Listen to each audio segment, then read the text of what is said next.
for anybody that hasn't heard the name John Williams before, well, you're in good company, because it was actually pretty recently that I came across this book. Maybe it was like sometime in the summer, just like randomly looking at Amazon for different selections. And I mean, this book immediately, right? John Williams' Stoner, it just seemed like a cult classic right away. It was especially intriguing since that status is fairly recent, right? So I believe this is the edition that became famous, right? We're talking about during his lifetime, he sold something like 2,000 copies of this book. Mm-hmm. And by the time that this edition came out, like well after his death, like a decade and a half after his death, actually, this became like a real like international phenomenon. I'm always interested in kind of cult classics, if only for the fact that they give you a pretty good insight into just human psychology, right? Sometimes you look at cult classics and you're wondering, like, why are people even drawn to this kind of shit? Well, that's giving you a clue about, human constitution. Other times you see exactly why something would be a cult classic, because even if, there's not much artistry there, oftentimes it just tells you, like, hey, we know what cultural moment we're in. We know what people believe. We know how people are responding to various things. And, some of these books, some of these movies that are cult classics, they touch on those kinds of capstones, right? They touch on that kind of phenomena more so than even sometimes like great art does, right? Maybe great art is not concerned with some of these kinds of like, ephemeral or ephemera in general, I guess. But I'm glad that I picked it up, because unlike, a cult classic that is just, you're just wondering why it's there, and then of course it disappears, decades from now. It's actually a pretty good book. Right. I think it's not as good as people gave it credit for, but at minimum, it's still like a very good book. And I think there are some passages and some little turns, even in a little bit of characterization, that might be legitimately great.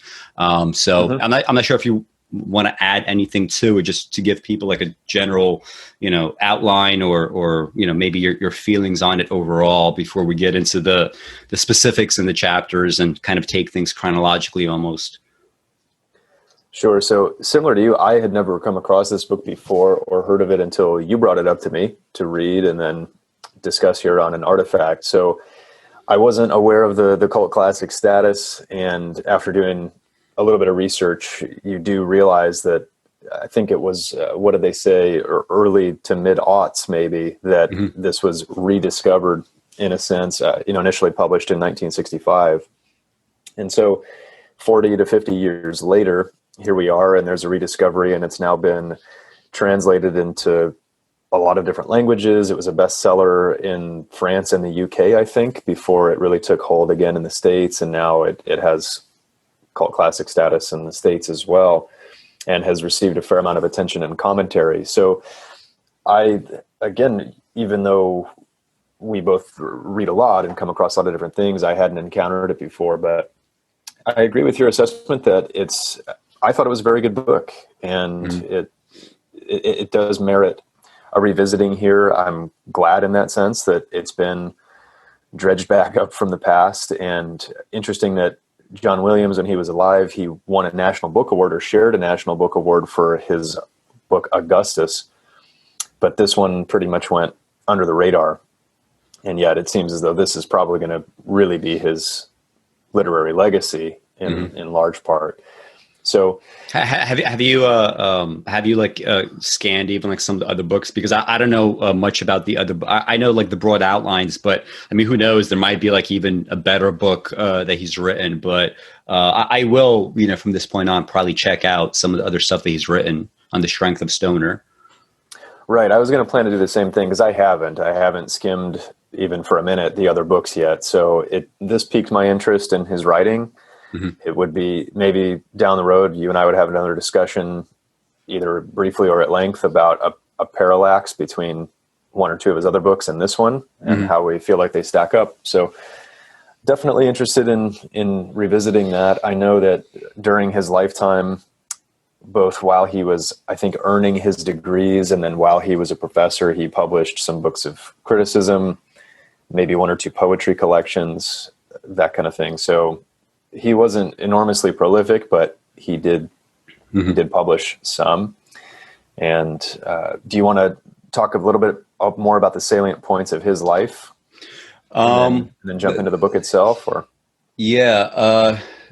I guess maybe what's relevant in some ways to Stoner is he definitely had some fairly strong opinions on the arts. To give one example of the book, Butcher's Crossing, when I came across that title, I realized that I heard that title before, right? I never, but I had never read it. So when I was reading kind of his commentary on why he wrote this book, he said, listen, when you look at typical Westerns, right? And this was written around the same time that, Sergio Leone was like coming around and saying, okay, we have all these like Westerns that are just kind of, trite in some way. We have too many tropes that we need to either rehabilitate or just completely, eliminate in some way. He had the same sense for Butcher's Crossing. He was like, listen, we have all this trite stuff happening in literature, and let's think about doing a Western where it's like an Emersonian Western, right? It's an Emersonian meditation on life, on nature, so on and so forth.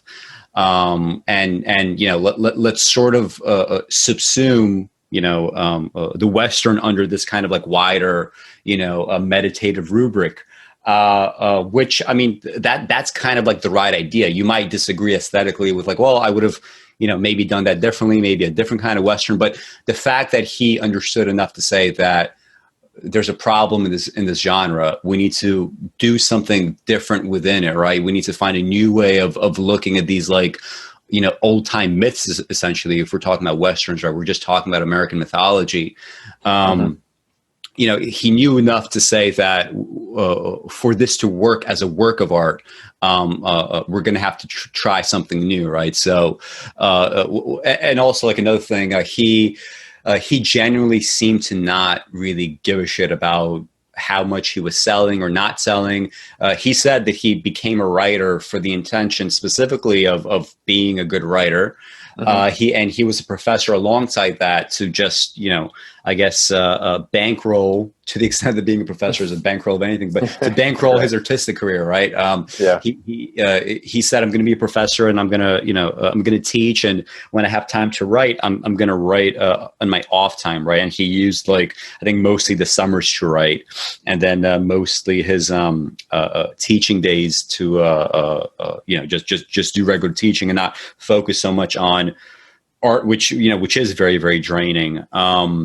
He was also this kind of like, I guess we could use the phrase alcoholic, but it does call to mind maybe some wrong things. Like he wasn't an alcoholic in the sense that John Berryman was an alcoholic, where John Berryman would be getting introduced to a poetry reading and suddenly this like completely like drunk guy who's slurring his speech. And by the way, that slurred speech like adds weirdly enough some good stuff to the dream songs. I mean, if you think about the title of the dream songs, right, and you think about how the poems are structured and how they feel, they do have a very drunken feel to them. And when you hear him sort of pronouncing this in his like actual literal drunken slur, you see exactly why he might have written some of the things the way that he wrote them.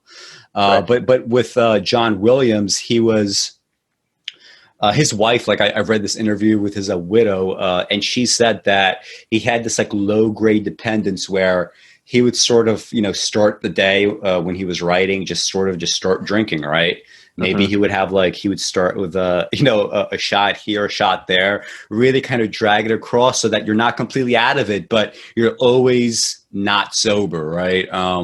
Right. And I don't know what relevance this would have explicitly to the book Stoner, but it's just an interesting detail in the sense that he did not want to force himself into this kind of oblivion, right, of a drunken stupor, but the fact that he wanted enough of this kind of escape, and his widow was like, listen, as much as that might have been kind of annoying, he was a very quiet drunk. He was a dependable drunk in the sense that you could depend on him to drink every day, but he could also depend on him to like live a normal life, not to like get, all shouty and crazy and actually like drunken.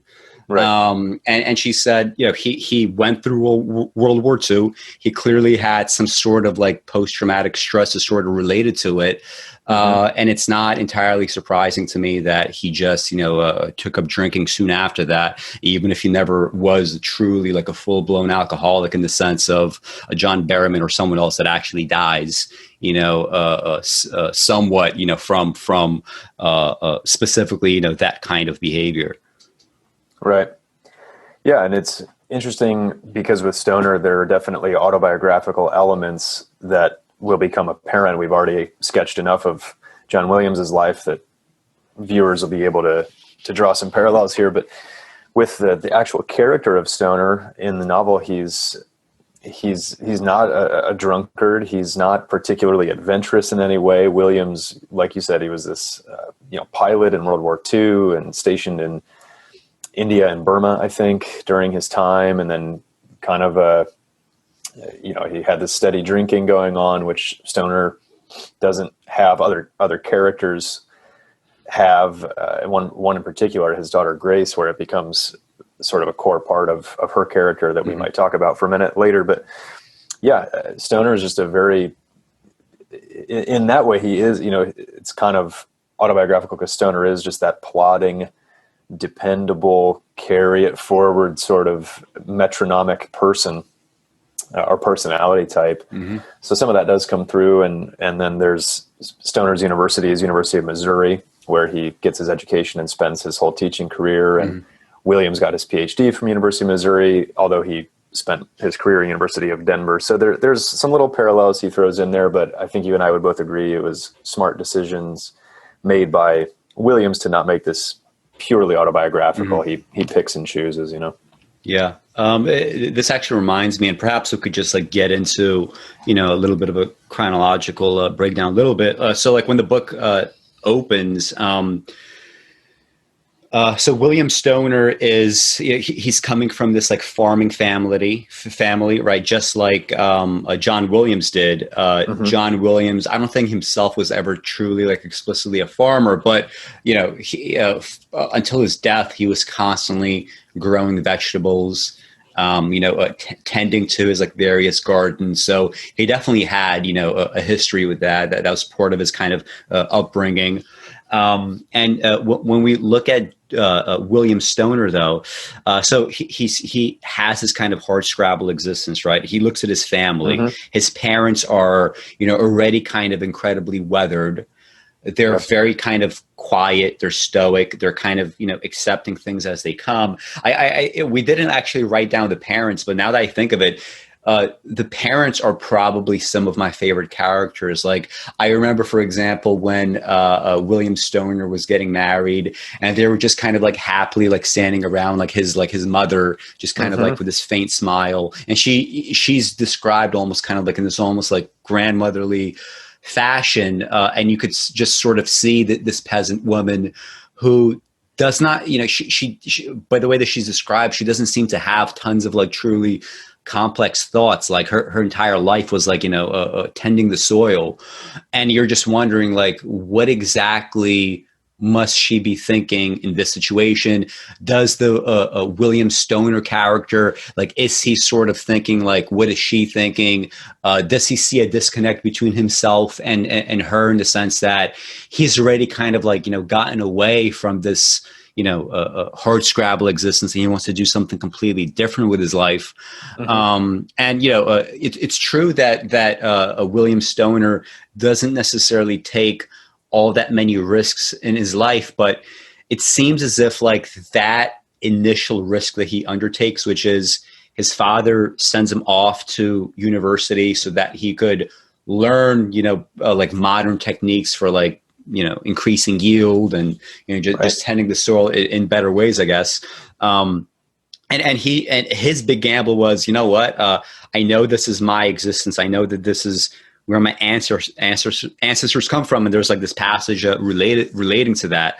But you know, I just want to do something else. Like I feel like something else has been opened up in me by reading these books and thinking about poetry, and I'm more interested in that now. So that seems to be like that initial gamble, like when he's like, what is, like 19 or 20 years old. And then from that point on, he just decides like, okay, this is my big gamble. I am literally escaping from this, you know, this causal chain of parentage and so on and so forth. And from this point forward, you know, this is going to be my existence now. Right. That is his first big gamble. And during that time, we see that it's pretty subtle, but he does start to also lose relationships from early in his life by making these decisions, because he stayed with his aunt and uncle for his entire time at university. And they were, in a sense, kind and generous enough to allow him room and board, but they're also very standoffish. They don't engage with him. They have no interest in, especially once he decides to take this turn and study literature, he's more or less dead to them. Right. It's just that he's going to continue living in their place. They're going to allow that to happen, but you kind of get the sense that they don't really respect him anymore. And the original reason he went to university in the first place has now been undone. And same with his father, when he has that conversation with his dad, where he talks to him about making this shift. And I think the description is something along the lines of his father's face stayed as straight as if receiving blows upon a stone from fists or this kind of thing. Right. I think maybe I have it highlighted, but yeah, he just decides that this is more important, and, or at least more of a draw after this initial engagement with the subject. And it's an interesting way that it happens too. I don't know what you thought, but it's really kind of funny in a way, because he has this moment almost of embarrassment in front of his whole class, where Professor Sloan, Archer Sloan, who has a big influence on his life, continues to ask him, what is the meaning of this passage? What is the meaning of this poem from Shakespeare? And he freezes. He can't answer.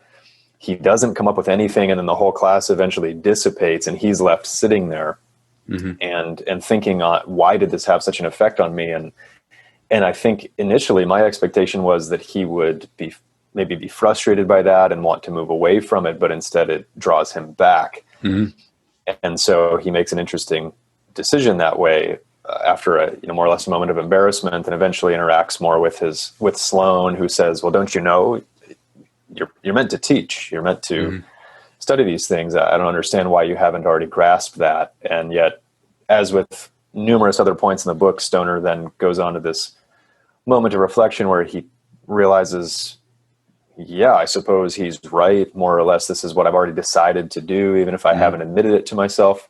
So now I need to carry on with that. And he procrastinates, right? He doesn't tell his parents literally until his graduation ceremony, basically, what he's decided to do. So those relationships are interesting in how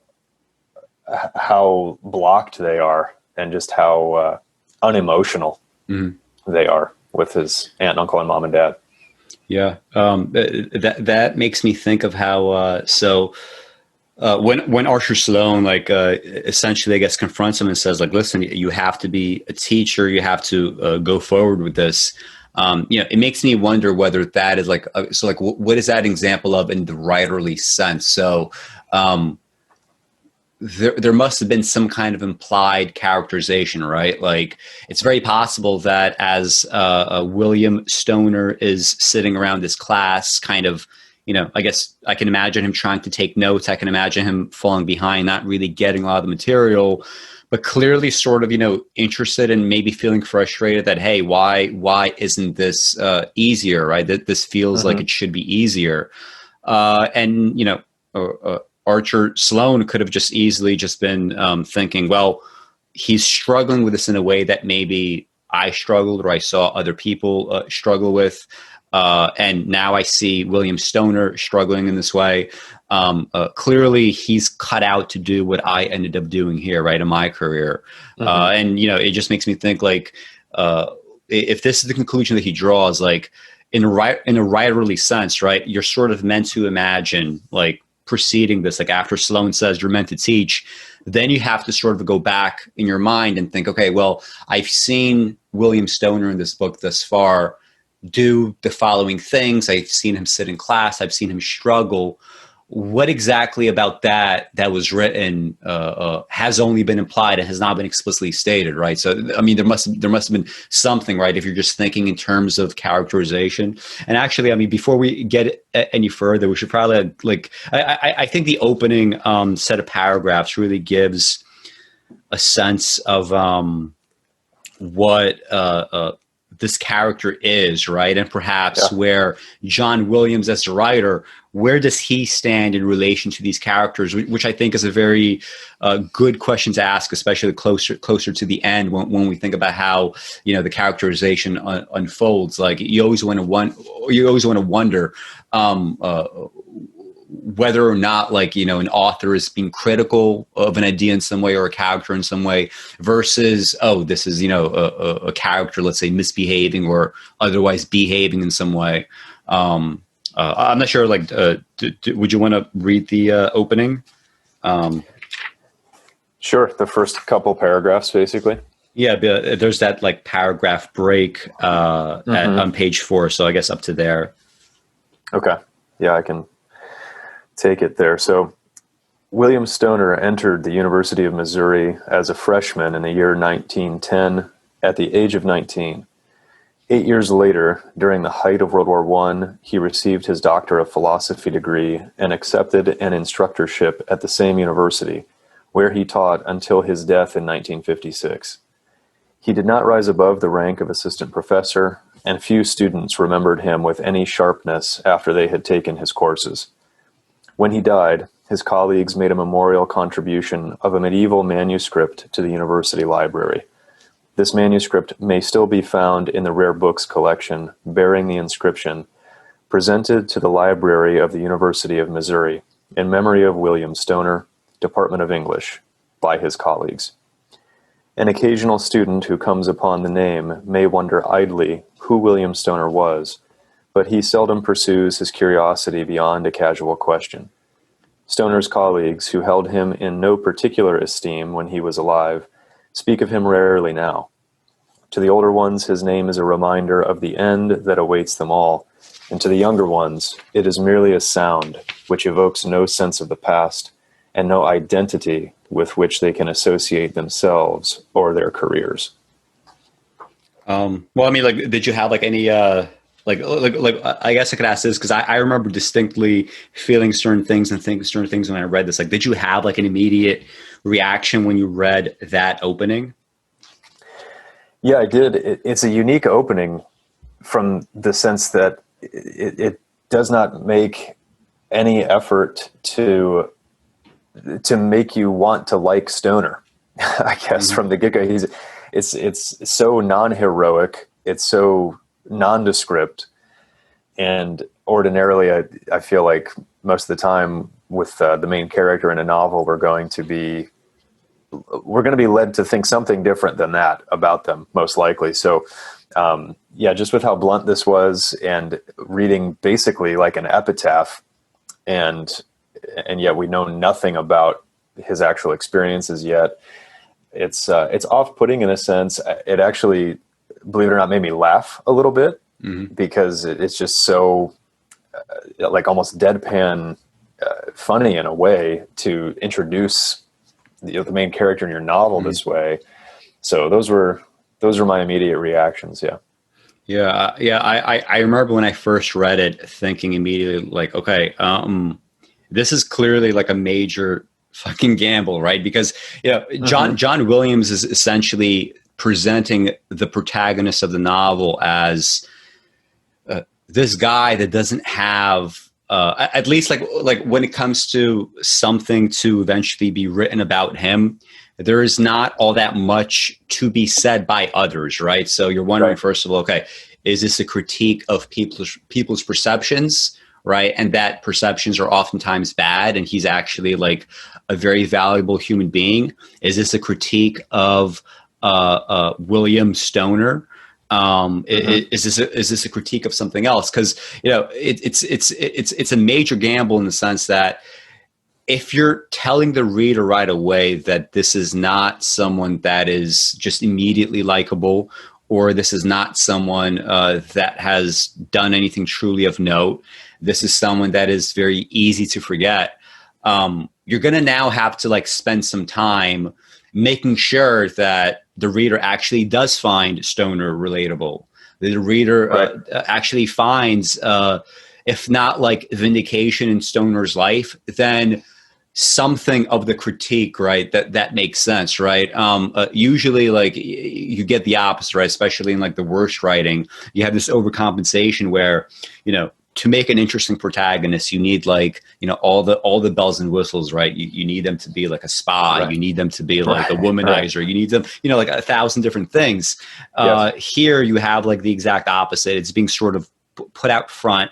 And you're also being told that, even the people around him just had no real impression of him, even if they were working with him for decades upon decades. And you're thinking, okay, either these impressions are correct, right? Or they're missing something critical. So, what's it going to be? Like you said, it's a unique way to start a book. It's also, I remember also thinking kind of nervous because although like, yes, I have like a lot of like negative essays or like negative videos on things, like I do prefer to come across like a cult classic or something that other people don't really know about, and it actually being quite good, right?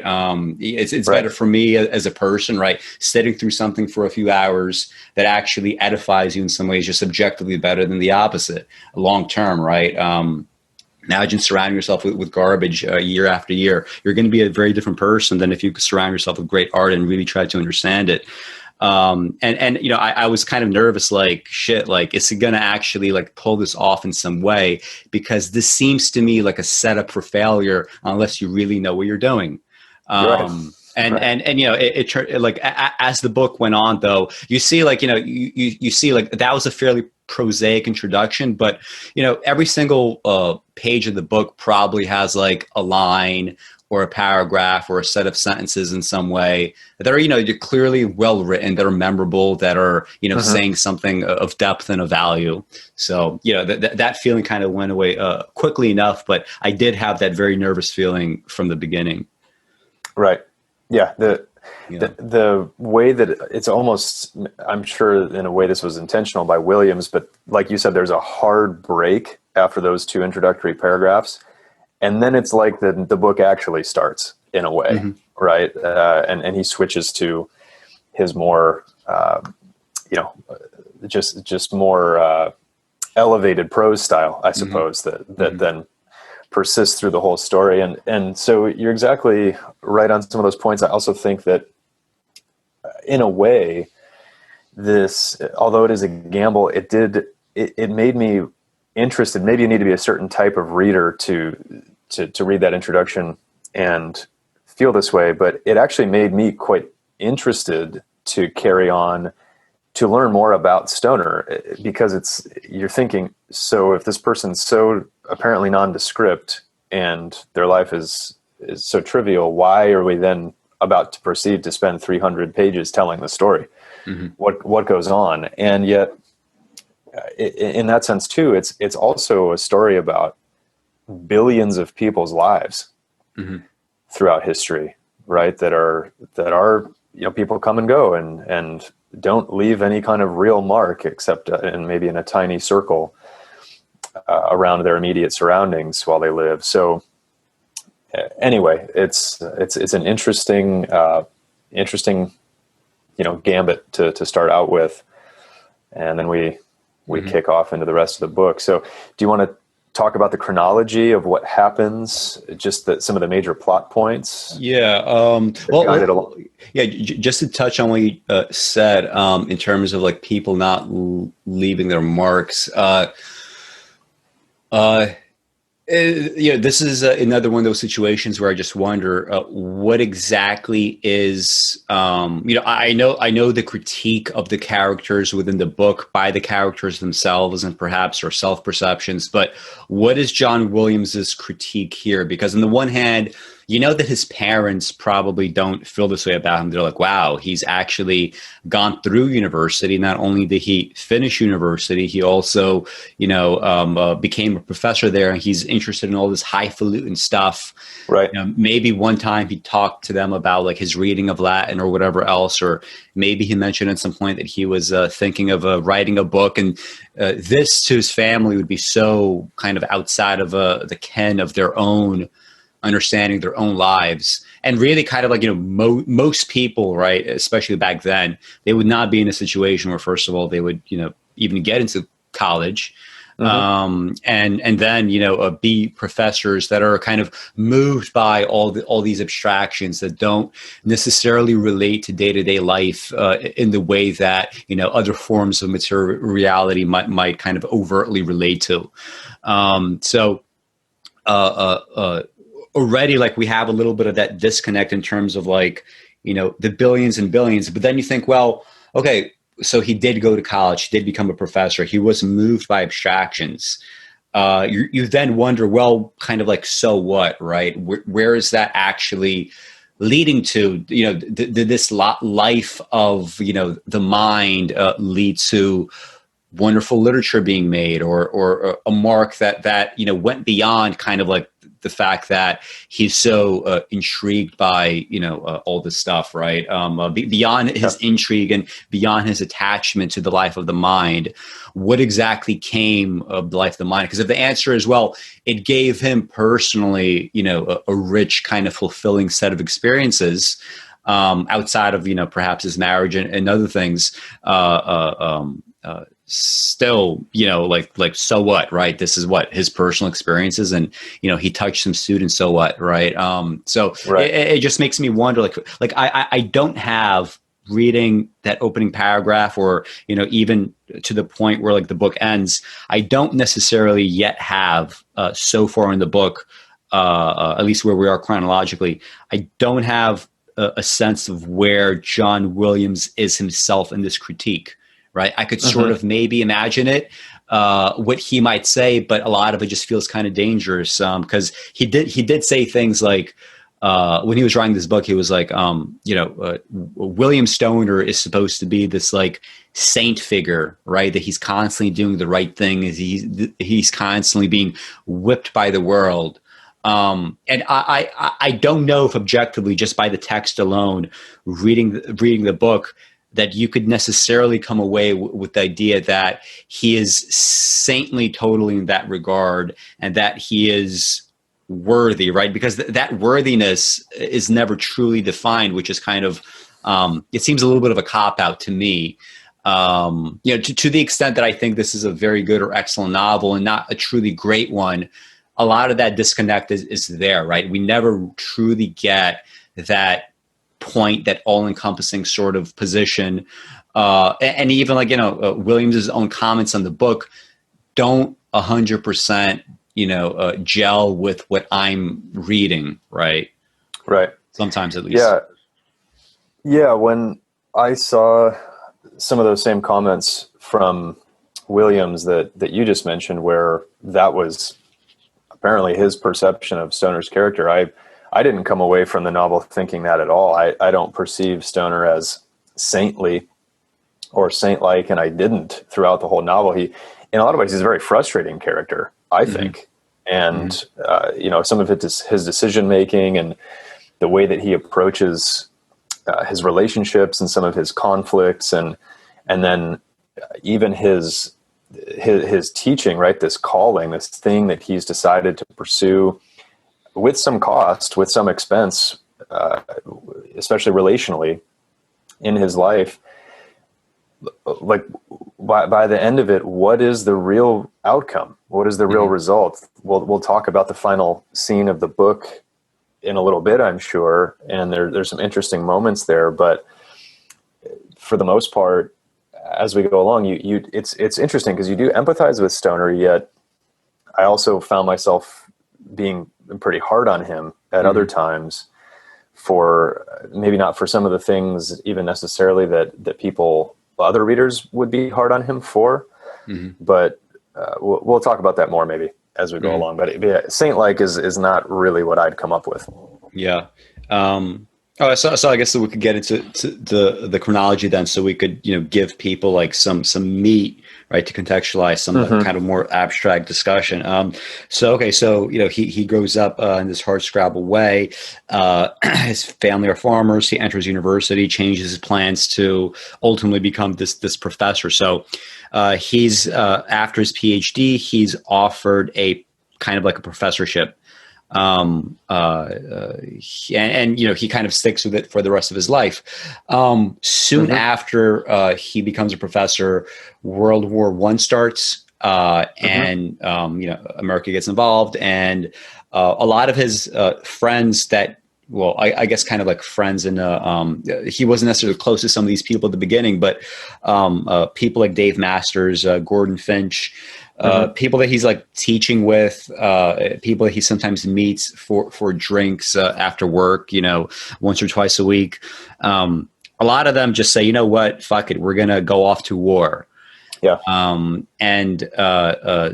Some of the kind of like older, wiser characters, right? Like Arthur Sloane is supposed to be, this mentor to William Stoner, and he just says like, I've seen this happen before. This kind of, crazy, he didn't use the word tribalism, but that's kind of what he's getting at. This kind of, collective frenzy, right? Where everybody feels like they must do, and it turns out to be some kind of sacrifice. I'm not sure exactly what war he was referencing from his youth, but to me, it was an interesting choice by John Williams to explicitly say, listen, I personally went through World War II, but I'm not going to set this novel, around this time. I'm going to make this guy go through World War I, right? He doesn't ultimately serve, right? But his friends do. Gordon Finch goes. David Masters goes to serve. Dave Masters ultimately gets killed. Gordon Finch comes back and is a professor now, and he kind of like, he's a careerist, so he goes up in the ranks pretty quickly. I think ultimately he's the one that offers like in a permanent basis William Stoner his job. And when I maybe you have a comment on this, but when I think about the fact that he chose to set this in World War I, it was very wise for a number of reasons. First of all, just, this book was written, 1965 it was published. Correct. Yeah. At that point, if you're going to be talking about World War II, and even to this day, like today, right, if you talk about World War II, that always has this perception of this was the good war, right? This is the war that had to be waged. This was the war that was truly patriotic. And yeah, of course, in the past, we have examples of bad wars, but not this one. This one was a great war. But when you think back to World War I, I'm not so sure that the perceptions of even people in the 60s, they probably did not have this like fond recollection of, the patriotic nature and the necessity of going through World War I. Right. I agree with all that. And I don't think I have a whole lot to add from to what you just said from the standpoint of like scene setting. But I do think that one of the other purposes that it serves to have it start and be like Stoner's university time around World War I, maybe two things.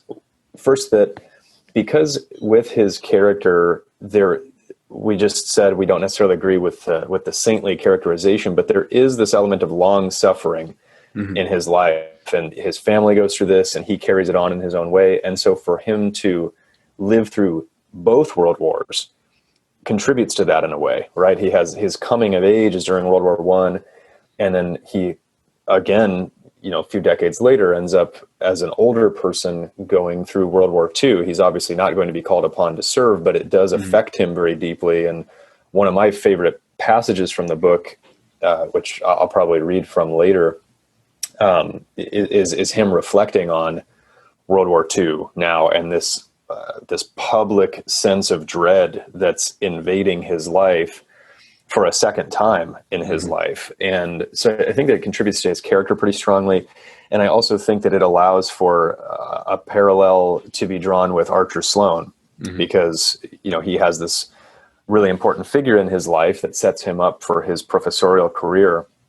And yet Sloane dies later on, and basically it creates this dissonance in Stoner's mind where he's reflecting on Sloane's death and then also Dave Masters' death in World War I, and some of the things that are like this confluence between them. And so I think it allows him to have some of these same realizations that maybe he was understanding Sloane to be going through at the time, and creates some kind of like symmetry between their characters. Yeah.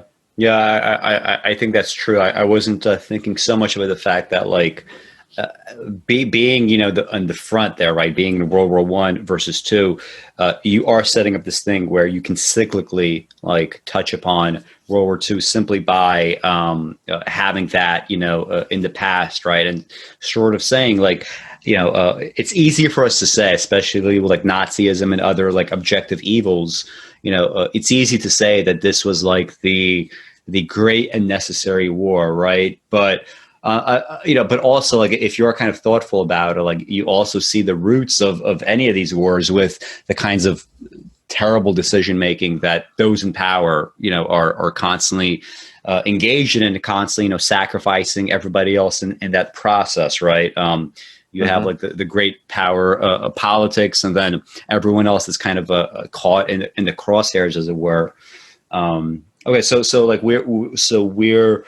this is after World War I. He gets a professorship. Gordon Finch comes back, and Gordon Finch is this, like I said earlier, he's very kind of careerist, right? He's very good at sort of climbing the ranks. He's good at staking out alliances, fine, but he does it in a way that seems to really benefit him. Like, at some point, I think it's kind of obvious that he wanted, for example, to give William Stoner this. What was it like? Was it like a chairmanship? Chair of the department. Yeah. Chair of the English department. I think it's English. It might have been some. Yeah, probably is English. So chair of the English department. Like he sort of wants to, but he doesn't do it because there's like somebody that maybe is more credentialed, someone that is more, maybe would look better in the context of the university to have this kind of position. So even, with his friend being there, and, it seems like his best friend is William Stoner.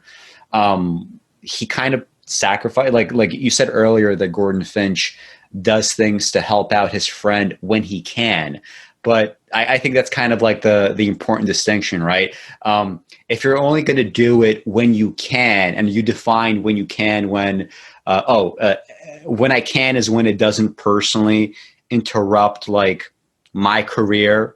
Like I don't have to do the right thing all the time and sort of disrupt myself in some way. That's not truly like a friendship. That's not truly a sacrifice. You're just looking for places where, the two of you might mesh and have mutual benefits. But here, this thing that requires you to do something that might open you up to like greater scrutiny or some kind of damage, right? You're not going to give, the chairmanship to Stoner. Instead, you give it to this guy Lomax that, just throughout the entire book, he just strikes me as a complete, piece of shit character. And Gordon Finch also kind of understands that, but, the careerism is too strong in him for him to act otherwise. Right. Gordon Finch is always like, I always kind of cringe a little bit when the two of them are in conversation, because there's always like something transactional there. And there's always like something like kind of fake about Gordon, like how, he's kind of like, even like at the beginning when he's kind of like talking about going off to war and saying, you really are letting us down if you don't do this. That's just kind of like, just typical, like, hyper masculine bullshit, and everybody knows it. And he's painting it as something else. And of course the stakes later on are not war, they become lower. But he paints like this similar situations where there's some kind of stakes involved, and the same kind of like heroic narrative, like, oh, I really do this thing for you, but right, like he could go to war because he thinks it's worthwhile, but he can't do this thing for his friend because Like it all comes down to, in a sense, himself. Like he's going off to war not because it's a necessity, but because he wants to look a certain way. He's giving this chairmanship to someone other than Stoner because he wants it to impact him a certain way, right? So it's all perception and careerism with Gordon Finch. That's the way that I see that character. Yeah, for sure. Don't have a whole lot to add there, other than it maybe is worth noting that in the conversation he has with Stoner about the chairmanship, Stoner says he doesn't want it, and the reader's left wondering, like, Finch has this like leading the horse to water, and then letting Stoner drink, right? He's kind of like asking him some leading questions, and eventually Stoner's like, so you're asking me if I want this position? Well, I don't. And Finch is like, yeah, I figured. But the leading questions are phrased in such a way where he also seems to not want Stoner to take it. He doesn't want him to. No. Yeah. And is Stoner someone that's going to fight about that, right? Because he like, to the extent that we could see these like negative qualities in Gordon Finch, like he never once calls out Gordon Finch like, you remember that fucking shit where you got Dave Masters to go to war? Wasn't that some bullshit? Or you remember that shit with the chairmanship? Like he never does that. He just sort of passively accepts it like he does, every other part of his life. So, to what extent can they even be best friends? I mean, I guess they can be, but it's a friendship that is very superficial, I think, in many ways. Oh yeah, it certainly is, and that's exactly it. It's obvious he doesn't want Stoner to say yes. He also doesn't expect Stoner to say yes, and then as soon as he confirms that, Finch is like, okay, good. Figured you wouldn't want to. So anyway, But so to continue on, then, right? Yeah, like he has these relationships with Masters and Finch, and while he's completing his graduate work, he meets Edith, right? And the woman who... Oh yeah, we just skipped over Edith. Yeah, so he meets Edith, right, his future wife, before the professorship. Right. Yeah. So he's completing his graduate work, and at some kind of campus event or party, he is.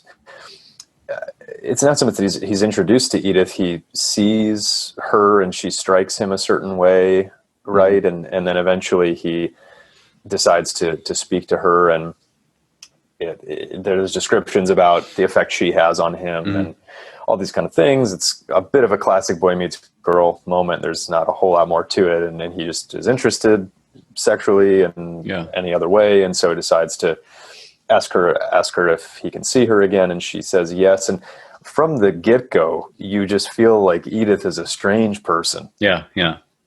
And the way that she interacts with him, and it's the most frigid, rigid, cold acceptance of his advance possible, basically. And yes, you may call kind of thing. And it's so formal and all this kind of stuff. So there's like this just off sense about her and about what their relationship's going to become, knowing what we already know of him by that point too, that he's just he's not a suave person. He's not a smooth talker. He's going to be awkward inevitably with whatever person he's going to be interested in. Right. And these kind of things. So anyway, he meets her, and they, I forget how long they date for. It's not incredibly long, and they decide it's a short time. Yeah. Short time. Yeah.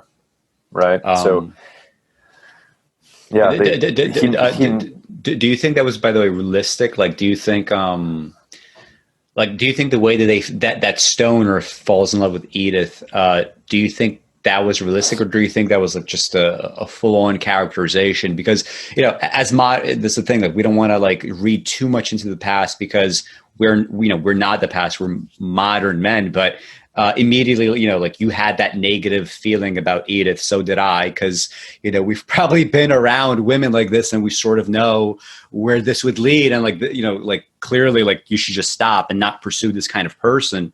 But the fact that he immediately sees her, immediately kind of seems to like fall in love or lust or whatever, very very, very fast. And then is insistent upon marriage. Is that just like, the predictable naivete and the thing that you would expect from William Stoner as a character? So of course he would go out and do something like this as someone that, never had sex, never had any kind of romantic relationship? Or is this like a hint of some of the characterization pitfalls, maybe not so much in Stoner, but like I said, like I said in the show notes, I think there's problems with Edith's characterization. But like, what was your impression of that? Like from a writerly perspective is basically what I'm asking. Sure. Yeah, it did feel a bit forced to me because I guess I'm just riffing a little bit here in the moment, but I suppose that's not really what I expected Stoner's entry into a love life to be.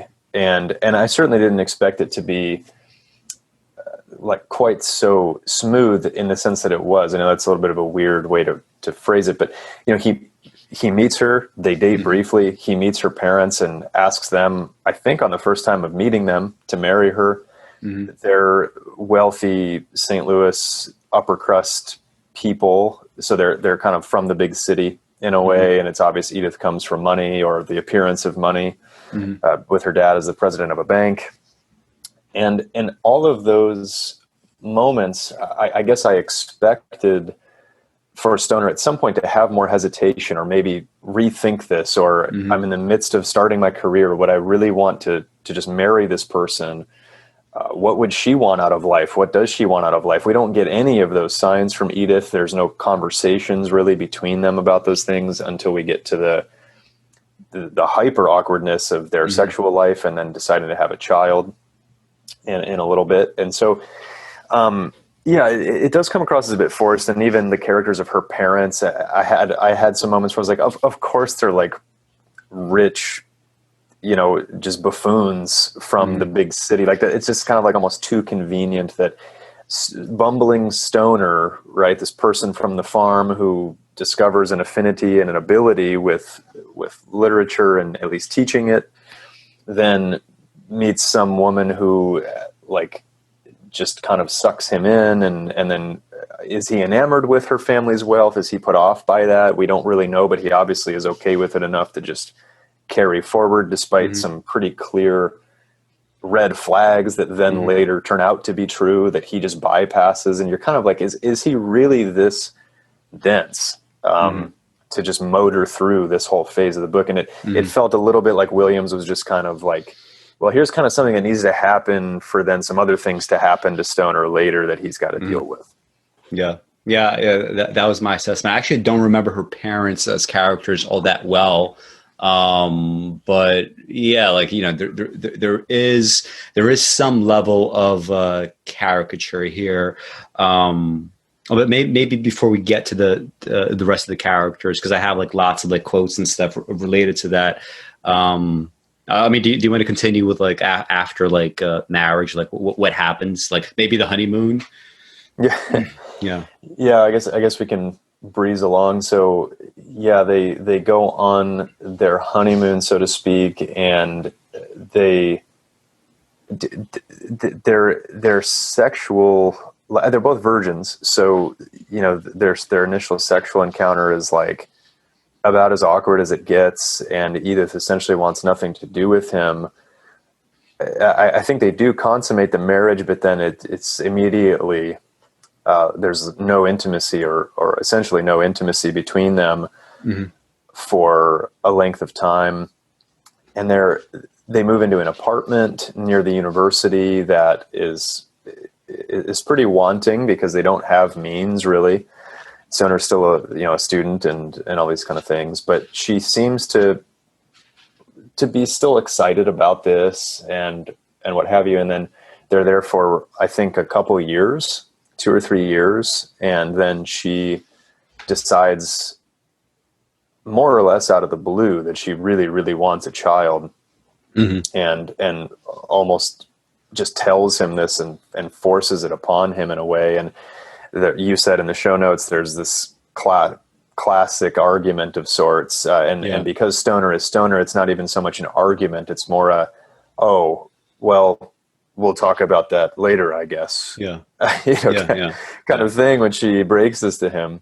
And so then they do, right? They have this only time of passion in their whole marriage where, apparently they have a lot of sex, and then Edith does get pregnant, and then A little while later, their daughter Grace is born, and things go back to being incredibly cold and distant. It's like they live on the Arctic Circle together or something. Yeah. And then it all really degrades from there between the two of them. Yeah, I think that kind of like beginning part of the marriage is sort of worth dwelling on in the context of the book. What I'm not sure if you notice this, but like, first of all, with a book like this, and you have like a naive character that is clearly, out to damage himself consciously or not by, kind of going forward with this kind of marriage. You first of all, you expect that there would be some kind of consummation, right? During a honeymoon period, right? That doesn't happen. And in fact, what I found like to be like a really nice touch on the part of John Williams here, he does not give you ever a specific point where the two of them lose their virginity. In fact, the first time that you see them having sex, it just springs in you just like really like out of the blue. And you're like, wow, so this must have already happened. And this is now an afterthought. Right. And I have the quote here. Right. So this is on page 74 into page 75. So this is after the honeymoon. Within a month, he knew that his marriage was a failure. Within a year, he stopped hoping that it would improve. He learned silence and did not insist upon his love. If he spoke to her or touched her in tenderness, she turned away from him within herself and became wordless, enduring, and for days afterward drove herself to new limits of exhaustion. Out of an unspoken stubbornness they both had, they shared the same bed. Sometimes at night in her sleep, she unknowingly moved against him. And sometimes then his resolve and knowledge crumbled before his love, and he moved upon her. If she was sufficiently roused from her sleep and she tensed and stiffened, turning her head sideways in a familiar gesture and burying it in her pillow, enduring violation, right? So that's the way that it's being described. This is like the first time that you have any description of sex, right? It's she would stiffen, turn her head sideways, enduring violation, right? So clearly she does not want to have sex. She's not saying anything. He's doing it and, no one's stopping it. So whatever. At such times, Stoner performed his love as quickly as he could, hating himself for his haste and regretting his passion. Less frequently, she remained half numb by sleep. Then she was passive, and she murmured drowsily, whether in protest or surprise, he did not know. He came to look forward to these rare and unpredictable moments, for in that sleep-drugged acquiescence, he could pretend to himself that he found a kind of response. So I mean, this is the way. Like, we don't have a specific moment where they lose their virginity, but we know that after the honeymoon, at some point, we have this kind of a drowsy kind of half conscious, half asleep sex, and this is the way that it's being characterized. Also, very kind of dirty and awkward and really kind of undesirable and kind of pathetic in many ways. But just from a writerly perspective, the fact that moment is never fleshed out and you simply get that's much better in terms of characterizing their marriage than paragraphs and paragraphs of like awkwardness or just like in the ending to, I remember one time, I was having an argument with one of my professors in college. It was a class in which we read, Middle Passage by Charles Johnson. Yeah. I figured you might bring this up. Yeah. Yeah. In the last, I remember how she characterized the ending to the book. She's like, oh, look, like he went to this, like, he went on the Middle Passage trip and he saw all these crazy things. But in the ending of the book, he just comes back to this girl that he abandoned. Suddenly she's thin again and they get married and they have sex and they live happily ever after, like a fairy tale. When clearly what happens at the end of the book is they can't even have sex because he's so, affected by his experiences. it doesn't matter to him that suddenly this fat girl that he promised to marry is now like really, you know, thin and beautiful. None of this matters, right? He just can't bring himself to do anything. It's not a fairy tale. And same thing here, right? You have this kind of, you know, it's like kind of like a sick consummation that you don't even get to locate precisely in time, because on some level it doesn't even matter. Yeah. Right. And imagine like if Middle Passage ended with like exactly what the professor said, a fairy tale way. Like she literally said it ended in a cliche and she was celebrating it. When in fact, the reason why it works is the exact opposite of what she was stating. Yeah. It's kind of like, you know, but this is this is like a Charles Johnson touch in that way. Like, how can we talk about sex in a way that's not just like boring and trite and what everybody else does? Johnson said, we're just gonna, you know, we're gonna turn this into a thing where these characters literally cannot have sex. Williams is saying, we're not even going to give you a specific moment in time, and you're only going to get this like drowsy reverie as any indication that there was any kind of sex anytime. Right. Yeah. Nice call out on Middle Passage, because I thought of that moment in the final chapter as well. Yeah, that wasn't even the show notes. Interesting. Yeah. Yeah. Nice. Very I'm glad. nice. I'm glad. Yeah. I mean, do you want to say anything about like Edith so far? Because I'm not sure where the rest of these quotes are, but maybe still in the same kind of general vicinity. Well, you already mentioned this. So let's stick with that. You said something about like a stereotypical male-female argument when when like Edith decides to have a baby. I'm not sure if you want to read that quote. It's 82 to 83 when Edith makes a decision, right? Not him. Yeah, I can read that quick. So starts page 82. The decision came suddenly and without apparent source, so that when she made the announcement one morning at breakfast, only a few minutes before William had to leave for his first class, she spoke almost with surprise, as if she had made a discovery. What? William said. What did you say? I want a baby, Edith said. I think I want to have a baby. She was nibbling a piece of toast. She wiped her lips with the corner of a napkin and smiled fixedly. Don't you think we ought to have one? She asked. We've been married for nearly 3 years. Of course, William said. He set his cup down in its saucer with great care. He did not look at her. Are you sure? We've never talked about it. I wouldn't want you to. Oh, yes, she said. I'm quite sure. I think we ought to have a child. William looked at his watch. I'm late. I wish we had more time to talk. I want you to be sure. A small frown came between her eyes. I told you I was sure. Don't you want one? Why do you keep asking me? I don't want to talk about it anymore. All right, William said. He sat looking at her for a moment. I've got to go. But he did not move. Then awkwardly, he put his hand over her long fingers that rested on the tablecloth and kept it there until she moved her hand away. He got up from the table and edged around her, almost shyly, and gathered his books and papers.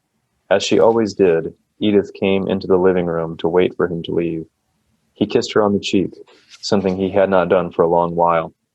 At the door, he turned and said, I'm glad you want a child, Edith. I know that in some ways our marriage has been a disappointment to you. I hope this will make a difference between us. Yes, Edith said. You'll be late for your class. You'd better hurry. Yeah. I mean, like what were your impressions when you first read that? Well, it seems in character for Edith. Mm-hmm. That was my initial thought was, I guess in a way it's kind of predictable that they would have a child, or you just get the sense that that's something that's going to come up eventually. Mm-hmm. And that this would be the way Edith would go about it. There wouldn't be any kind of warmth to it. There would be a declamatory stance in a way. And she's, for better or worse, the way Williams characterizes her, she's just so stubborn when she decides to dig in on things. Mm-hmm. And so similar, one of the things that occurred to me was that this was a similar kind of moment to Finch's guilt tripping of Stoner for not going mm-hmm. to war. So she brings this to him and more or less says, this is what I want. And and I would have thought you'd want the same thing. And he doesn't say no, he says yes, but she can tell that he's hesitant. And then he has this admission, yeah, I know our marriage has been a disappointment to you. Maybe that I thought that phrasing was great. I kind of loved the line when he just says, I hope this will make a difference between us. Mm-hmm. And her response, yes, really, you'll be late for class. Right. Yes. So she confirms it with one word and then carry on, you'll be late for class. But just that it's so bleak, I hope this will make a difference between us. And he doesn't say what kind, positive, negative, otherwise. It's just, they both know this. And so whether she's thinking, we have to assume from Edith, with what we know so far, that she's not wanting a child because she hopes it's going to rekindle a flame between her and Stoner. She just wants it because she's just whimsical, right? It's at her whim, or she's bored, and this is what I want to do and what we should do. Maybe this will make life interesting again, kind of way. There's no discussion about what kind of parents they might be together and whether they should do this when obviously their marriage is already failing. So, yeah. And one thing that I think we should add at this point, we did say that we don't necessarily view William Stoner as a saint here, but so far, I think this is the first quoted interaction between them that we gave to the viewers.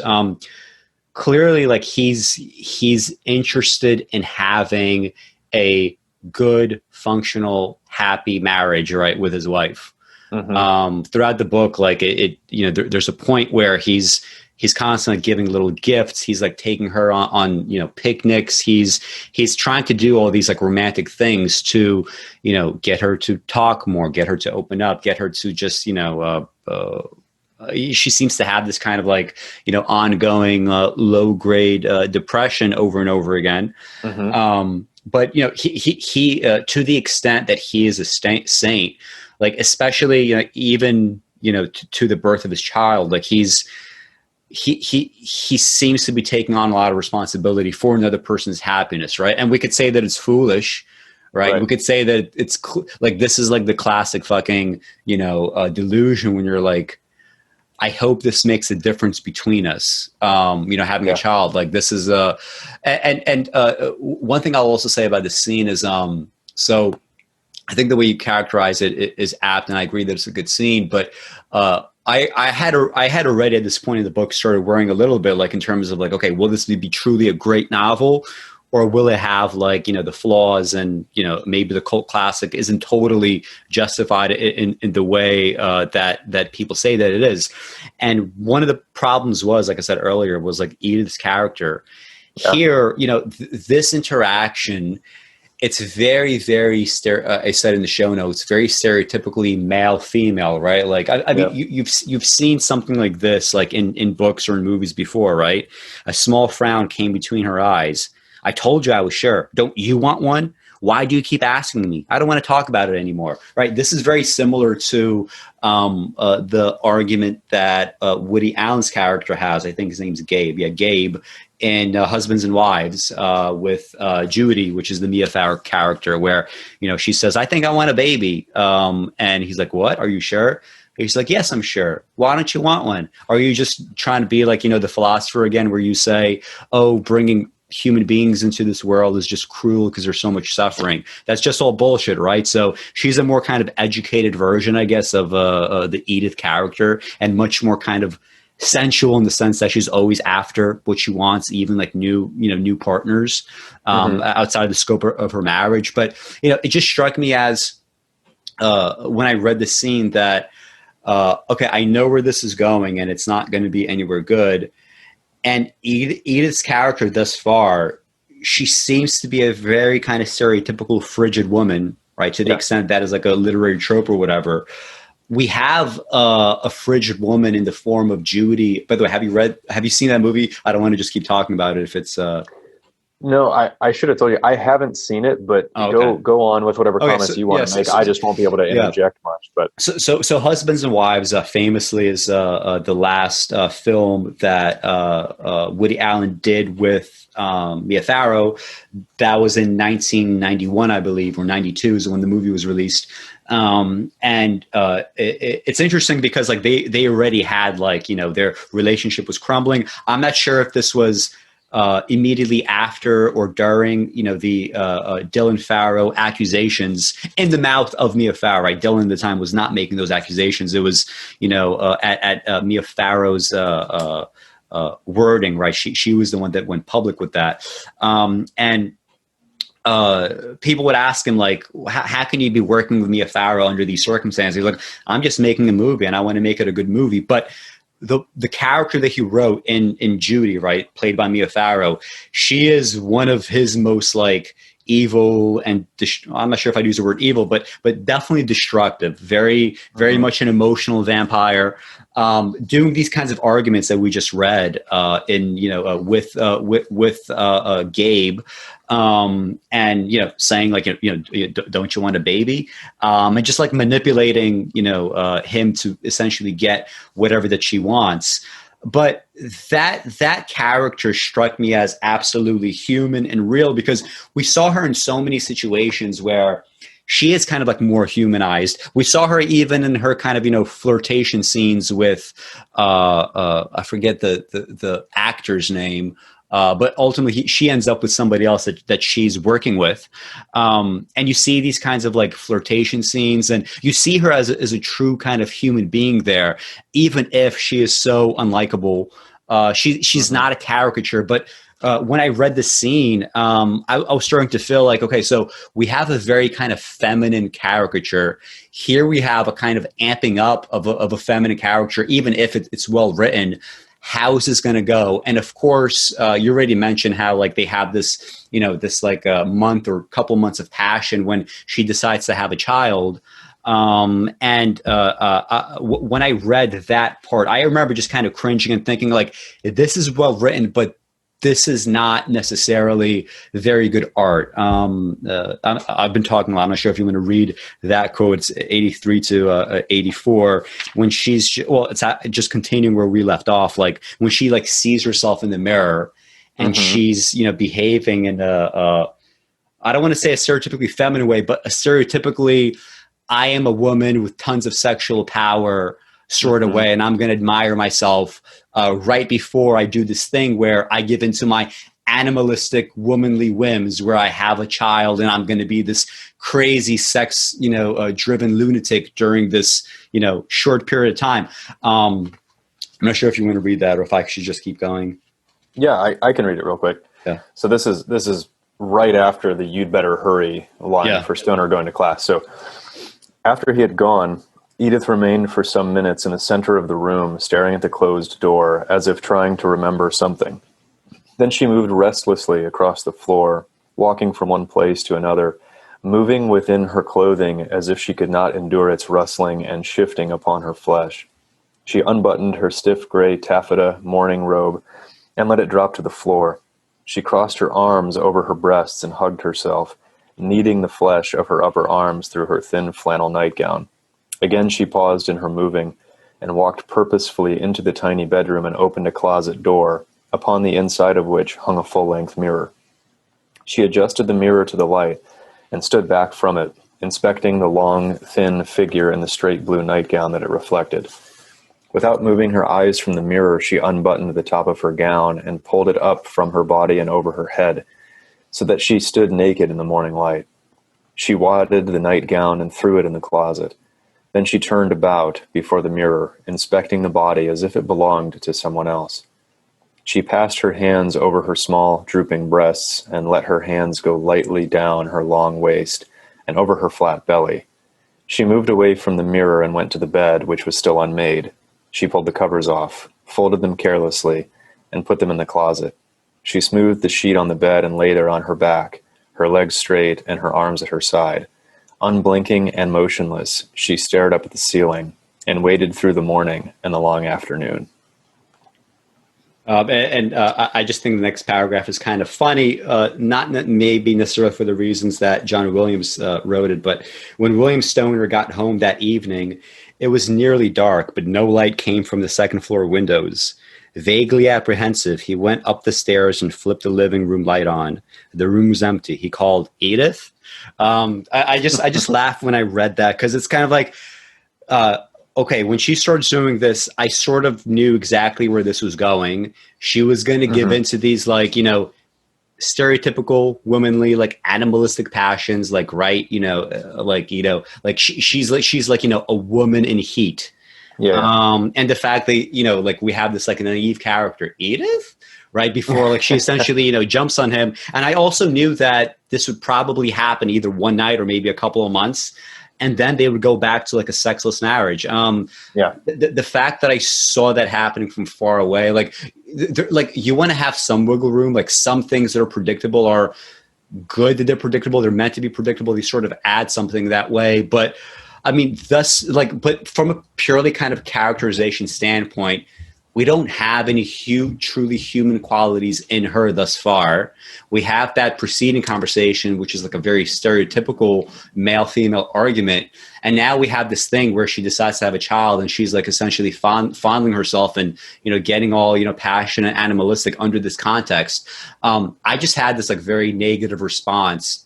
Not that it was like bad. I mean, it wasn't badly written or anything, but in context, like it's not a good scene, you know, as art, right? Because you see this coming from far away. You see where this is going. And you're not adding anything to this character. You're just kind of, you know, you're expanding the caricature, right? You're not chipping away the caricature by giving human qualities. You're just expanding it by giving, you know, additional layers to, well, how can we make this caricature more caricatured in the sexual arena? Okay, let's do it like this. You know, so I'm not sure, like, did you have like that same negative response or not? Yeah, it maybe wasn't quite as strong as what you're mentioning, but I did feel as though while the writing was good, and I even highlighted at least one of those paragraphs in there just for good writing, and kind of poetic moments in a way. You do feel that Williams could have done better by taking perhaps a bit more of the kind of approach he did with their virginity and their sex life that we just talked about a few minutes ago, right? So leave it more vague, leave it more human, make it something that maybe we haven't seen exactly play out before, and that probably would have been a better choice. So as far as the Edith character, I don't have much else to say other than just overall not very human-like. She doesn't seem to have too much of a purpose other than, you know, if you want to call this guy a saint, you know, how can we throw all these like personal evils and like sociopathic behaviors, you know, on a husband and see how much he could take? Like beyond that, I don't really see too much purpose to her character, honestly. Yeah, it's kind of tough because while Williams paints her as like this stereotypically, you know, shrewish and at her worst psychotic female, but then like doesn't really give her any redeeming qualities. She's just this way and worse all throughout. Yeah. You know, Stoner is more molded. There's more dimensionality to him, and so Williams would have done better to give her at least maybe a few positive traits or something. I mean, maybe the most that you can say is she does have these at least interests or inclinations toward the arts. She played piano when she was younger, and she revitalizes that interest later. She takes an interest in sculpture and painting for a while, and it's another moment in the book where it's kind of like it's frustrating to read, because if you think about this happening in real life, of course it's frustrating, where she basically just moves Stoner out of his study that he's spent years building up and having as his, you know, one of his personal spaces that he can really do things. And it happens so fast, right? Like he builds it up for years, but he's like, okay, you want to move me out? Fine. And then within a day, it's like, it's done. Right. And that's like one of the most frustrating moments in the book I found as a reader toward him as well. Cause it's like, okay, man, like if at some point you're going to push back, pick something, like decide on some ground to stand up. This is like a core part of your personhood. and it's also the space where he relates the best to his daughter. They have their best moments together in that study, and he allows that to be undone, and all this kind of stuff. Yeah. But, so she, like, it's so negative. Like the reader dislikes her so much because she just basically kicks him out of there to go presumably make some shitty, arts and crafts kind of sculptures or something. Like we're never told that there's any promise to what she's doing. She's just kind of doing it to be obnoxious to him. And I mean, I said in my comments to you, and this is one of the next, key plot points that happens, is Stoner's affair with Katherine Driscoll. And maybe that, the best you can say for Edith is that she clearly is aware of that for quite some time, but lets it carry on. And we're not really privy to whether she's doing that to eventually have yet again a gotcha moment with Bill, and like, oh, you thought I didn't know about that? Like, I'm better than you. I'm so much smarter than you. Of course I knew the whole time, you silly boy, kind of thing, which is sort of how it ends up happening. But, maybe you can give her some points for just perhaps understanding that like he needed that kind of companionship or something, and letting it go on. Because that is the one thing I'll say is I expected Edith to intervene in his relationship with Katherine much earlier, and there to be some kind of, way that she was going to blackmail him or make his life even more miserable by outing their relationship publicly or something, which she doesn't do. So that's a bit surprising almost based on her character. But anyway, I feel like I'm rambling a little bit now. She also has like some kind of more subtle moments, I guess, near the end of the book where it seems, at some point they're kind of, they're fighting, and this conflict just kind of, I'm not sure if I'd say that it ends, but there is a kind of like, at least like a temporary truce, especially at the point where, he's where William Stoner is dying. There's a more kind of like, I don't want to say mutual understanding, because if there is a mutual understanding, you as the reader, right? I mean, you as the reader are supposed to count in this equation, but you as the reader never get the sense of what exactly this new mutual understanding is based on. And I think John Williams, in writing this book, he sort of wanted it both ways, in the sense that he wants there to be this kind of character arc where there is a kind of mutual, understanding. There's a mutual growth and affection over time. Just like in, I'm going to reread this book again soon, Tanazaki's Some Prefer Nettles, one of my favorite novels. And in it, there's this kind of idea where even if you marry without love, there is this kind of eventually this affection that's cultivated and that's developed. And John Williams wanted to sort of show that, but clearly maybe something between the two of them did transpire. But you as the reader, who's supposed to count here, you never get to see it, right? And I think that's a problem. You never get to see the basis for any kind, and it's not, these are major changes anyway. She's still more or less the same character, but to the extent that there are changes, given the fact that she is so non-human to begin with, leaving all of that purely to implication, it just doesn't really work, right? That you could leave things to implication where you have enough infrastructure, enough foundation that the reader could logically make these kinds of connections. But I think he sort of wanted there to be this mystery, but also pretend that part of the mystery was resolved, and that part didn't really work for me. Yeah, agreed.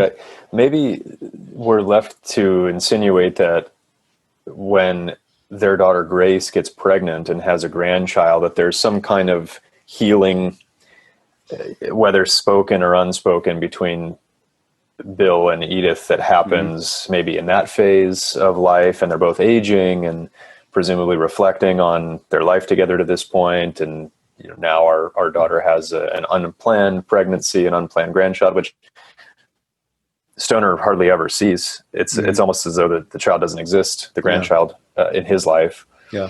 And so we have to assume there's at least some kind of pain with that, and maybe they reconcile a few things between themselves. But you're right. We don't know. It's never outlined or sketched as a scene or series of scenes for us. So, yeah. And, another level, one thing perhaps could be is like, Grace becomes an alcoholic. yes. Grace, by the way, is Edith an alcoholic? I don't think so, right? No, Yeah, but yeah. I think maybe she smokes, but yeah. Yeah. But yeah, Grace becomes an alcoholic, and it's kind of like, you could be, sociopathic as Edith is, but, perhaps if you do see your own daughter, just being this just complete shell of a human being and getting more and more shell-like as time goes on, perhaps that will have an effect. But again, we get so little of that, and we get so little of the context surrounding that it just feels a little bit forced, right? That now it's time to kind of reconcile based on based on something that's not sketched out enough, basically. Right. Is what I would say. It seems like you had things to say about Katherine Driscoll. So we're the part of the book where, so they have a child, Grace. She's born. It seems like, William Stoner, again, to the extent that he is a saint, he is very, he's very doting on his daughter. He's clearly loves her. He clearly, even if he's busy, makes as much time as he can to just always spend time with her. Edith notices this love, and being this kind of evil character that she is, she's just there to, as always, separate the two. Eventually we get to, Grace grows up, she leaves the home, and it's William Stoner, he's kind of left behind, and he's thinking what to do next. And there's this student, right, a student of his that he eventually falls in love with, and she falls in love with him, and they have this affair, and it's an affair that you could tell is based on much more mutual recognition, mutual respect, mutual love and understanding, right? Because she's a student. First of all, it's not very common to find women that are kind of I think she was doing a paper on Latin literature in relation to Shakespeare, right? Which is kind of the big thing that interests Stoner. So she's already to the extent that Edith is a caricature, she's kind of the opposite, as a kind of, we're in the 1930s now, I think, a 1930s or whatever woman that has something going on mentally, right? It look positive, right? She's thinking about the world, she's thinking about life, and she sees the same kind of passions in Stoner, right? Which is why they have this relationship to begin with. I'm not sure if you had anything else to say. I don't have too much to say about her character. Yeah, I think one of the other things I did want to mention about Katherine's character is that we're similar to Stoner's character, and I guess we have to assume that that Williams was intentional with this. Like you said, we know vaguely what her thesis is about, or what her paper's about. She's in the doctoral program and everything else, and yet we don't know much other than that. We don't really know her views on art. There's no drilling down on it. She's not an artist, same as Stoner's not an artist. Never are we told that Stoner actually writes a poem of his own through this whole book or anything, right? And we don't really know what his views are on the arts. And there's no scenes of him teaching in a classroom where we get some kind of monologue in depth. I mean, there's little snippets, but truly in depth about if he's going to make an assertion about the arts or contradict someone else about the arts. So one of the key scenes it sets up is there's a student, Charles Walker, who comes into his seminar class that Katherine Driscoll is also in. And this is before there's anything between Stoner and Driscoll, a year before, because this all kind of happens. And Walker's in the class, and he's just a different kind of student and isn't really by the book. He seems to kind of have his own ideas about things, and he contradicts Katherine on some of her posits. And then, basically Stoner gets kind of riled up about it and feels like he was unfair to her, and starts to probably treat Walker unfairly in certain ways, and it's pretty obvious he's showing favoritism toward Katherine. And so this whole situation erupts, really, where Stoner gets himself in a lot of hot water with the university because Walker is a favorite student of Holland Lomax, who had become a professor years before, is pretty well respected for his apparent brilliance. Again, we're never told. Same with Finch, right? We're never actually told what these people believe and think about the arts. They're just in the English department teaching. So who knows? We have to kind of assume that it's mostly by the book, but apparently Lomax had some interesting ideas of his own when he was an associate professor and rose through the ranks and whatever. And the chairmanship is eventually given to him by Finch rather than by Stoner. And he really likes Charles Walker. And they're both these, again, maybe in a way like caricatured somewhat, right? Where they're both like kind of deformed physically. So they're like the ugly but smart avant-garde-ish, guys in the department with edgy ideas about literature or whatever.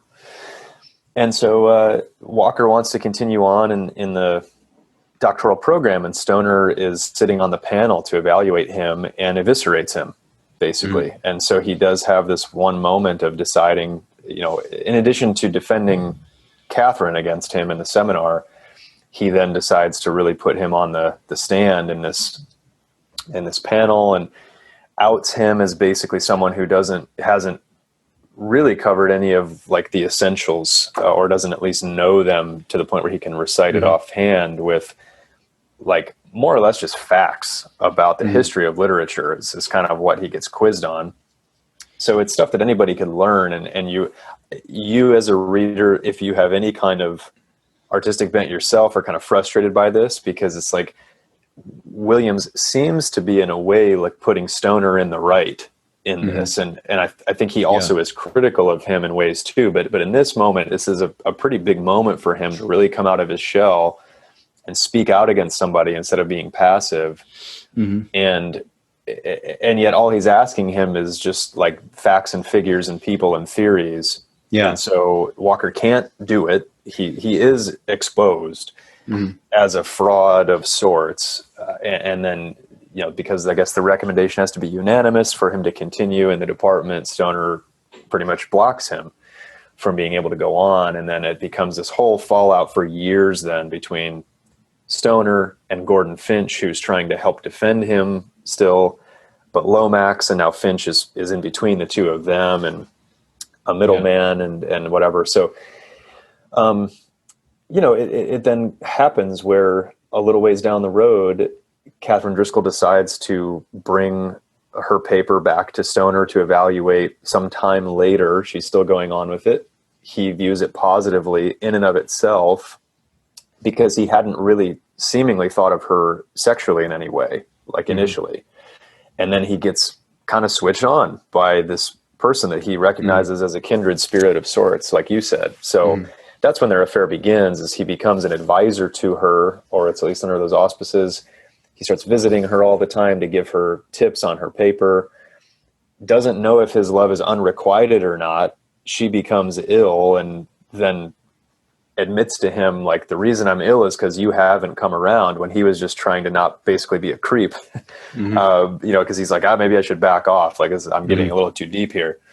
And then she's like, you haven't come around and I want to be with you. And then there's this coming together and they, obviously they have sex and start their affair, and they're also just interested in each other as people and physically and so on. So that's really the story with Katherine, in terms of her character. Like, the reader does like her. I liked her, it's like, someone that Stoner can relate to. Like, here's somebody that he can actually speak with about his interests, and they also just seem to have an understanding of one another in terms of their personhood that he's never had with Edith.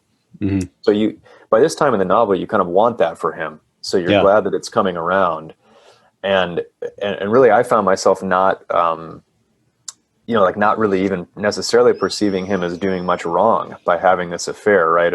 Typically affairs are this. Yeah, I mean, it's essentially a non-functional marriage, right? This is a psychopathic woman that he's involved with. I get there are rules surrounding these things that ought to be followed, right? Things like faithfulness and whatnot, but some of these rules like really don't apply in these like really kind of like extreme situations like this is a woman that is not only just classically frigid, but also like literally like rips his daughter away from him, not because she's going to raise her better, right? Maybe she does delude herself into thinking that, but she rips his daughter away. And who knows, like I definitely got the sense that had he been single, right, if you were like a single father and he just had Grace with him, she probably would not have turned out in the way that she did. Right. Because you see flashes of much more of Stoner than of Edith in her early childhood. But when, she gets taken away essentially and has to spend all her time with Edith, that kind of goes out the window. Anyway, you mentioned something interesting that I was thinking about. Like, you don't really get anybody's like true artistic input here. Like, first of all, when William Stoner decides to become a professor, right? When he has this like awakening, it was over what was like Shakespeare's sonnet number 77. Yeah. And it's not it's not his worst sonnet, but it's also definitely not his best sonnet. It's like a more kind of like one of the more kind of, better in the middle sonnets. But he's moved by that for whatever reason. Okay. So we know that his evaluation when it comes to that sonnet is that it's good writing. But when you see him kind of like slouched over, like translating Latin, or reading new books, like you never ever get to hear his opinions on any broader issues. And when he questions Charles Walker, it's like very kind of didactic, nitpicky sort of questions that I guess like from a purely scholarly perspective, they ought to be answered because this is what scholars do, right? They nitpick over these kinds of things. But, you're left wondering, well, does Charles Walker Lomax know anything deeper about literature? And my sense actually about the reason why I'm not so sympathetic to characters like Lomax or Walker, and why I don't really find Stoner's treatment of these characters unfair is it's true that Stoner probably has an overly didactic and just a generally lack of understanding of the arts. Fine. But I don't see anything that Walker or Lomax say that indicates to me that they would do any better. It's true that they may be more out of the box thinkers, but it's not out of the box thinking that necessarily leads anywhere. Right. When Charles Walker is like in his classes starts like interrupting, I just view it as like just silly interruptions. And I remember I was waiting like, okay, so Charles Walker is like going to be, maybe like a major character for the next few pages at least. I wonder if this is going to be the part where John Williams critiques William Stoner by having this graduate student expose Stoner as someone that himself doesn't really get things. But you don't get that, and you don't get the opposite. You don't get any understanding that these other characters have any deeper understanding. And you also don't really get that through Katherine Driscoll. Like the paper that she does, and ultimately I think this is what her book, right, that comes out near the end of the book, what it's about. The subject is this grammarian Donatus, and like his potential kind of influences on Shakespeare, which first of all, just on the face of it, just strikes me as completely irrelevant, right? That's not a real artistic question. Now, it might be a scholarly question, these people might be good scholars in that regard, but I get the feeling that if you start saying things like, I wonder what the relationship between Shakespeare and the classical Latin grammarians that he probably never even read is, like I guess you could go and discuss that question. You could study it, to the extent that you want to, but it strikes me as kind of missing the point. So it sort of makes sense to me that Stoner and Driscoll see kindred spirits in one another. But you also don't, like, okay, so if he's supposed to be a saint, right? Again, we're left with this question of where's John Williams, like, here? Like, is he critiquing the two of them here in any way? Like, what does this mean? What about the fact that we don't get any real sense of what they think about the arts? We don't really get any opinions out of them. This is this thing that is supposed to be completely controlling their lives, but you don't really understand why, and you don't get true examples of such. You just see examples of them working at it for whatever reason. You never really get the reason. You don't really get the why. That's an interesting connection between the two. But again, as an artistic document for a book like this, you have to answer, where's John Williams in all this exactly? Where does he stand in relation to these critiques, in relation to my critique? So if he is just kind of accepting William Stoner as purely a saint that knows all this stuff about art, and why doesn't the world just accept him? That's not, I don't think that makes for tons of insight, although there are tons of insights in the book. They tend to be about other things, which is the irony, right? Right. So. Yeah. Yeah, I agree with your assessment there. So, I mean, then at this point, just to kind of, we're getting close to wrapping up the chronology of the book. So he and Driscoll have this affair. It ends up coming to an end, more or less because he's going to be blackmailed by Lomax, who's still resentful decades later about Stoner's treatment of favored student Charles Walker and all these kind of things. And so, like, essentially Stoner makes this immediate decision that he just, to protect himself and to protect Katherine, they need to stop seeing one another. And so it's another one of those moments in the book where you do wonder what he's going to decide to do here. Is he going to fight for this relationship and decide to, kind of against the run of his character, just be defiant and carry it on when it's not wanted, and just, devil may care, whatever happens to me, happens to me. This is the one thing in my life that has, really, like, fulfilled me in a long time. But, he just decides not to do that. And Katherine seems either to have reached the same decision or to understand why he's making it, and just fades away into the background, and we don't hear from her again. Their parting is very impersonal almost. It's just passing ships in the night all of a sudden, and she's gone, and we're kind of back to Stoner. And so then he pours himself really strongly into his work. He goes through this period of a final revitalization of sorts, where he's really, really engaged in teaching. He decides that he doesn't want to be around Edith. He doesn't want to be at home. He's going to just teach with all his might, basically. And so he does build up a little bit of esteem for once in the department, and also among students especially, who recognize this new passion. And it seems like he feeds on that. So he's excited and they're excited about him. And it perpetuates itself for a while, and he goes through a pretty good period in his life, at least professionally.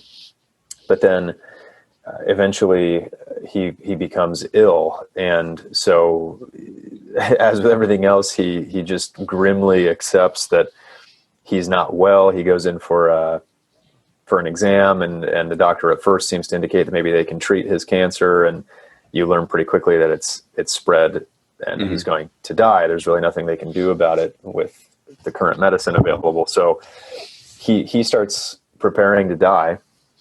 And he also, I forget exactly. I mean, is he going to go through a forced retirement, basically? Like, Lomax wants him out Yeah. And at first he's defiant and is like, no, I'm definitely Yeah. going to He wasn't going to do it at first, but then after this, like he just yeah, kind of has to. he says he's going to take the additional 2-year option that he has and teach till 67 because fuck him, more or less. Yeah. But then decides to back away from that with his illness and get his affairs in order, sort of thing. So that's pretty much what happens. You know, he and Finch have a couple more moments together of Finch once again playing the Bill, why wouldn't you have told me? And I can't believe that it's come to this. And you do get maybe a sense of some sincerity there on Finch's part. But at the same time now, this thorn in his side with having to defend Stoner against Lomax is going to go away. So presumably based on Finch's prior character, he cares, but maybe not incredibly much.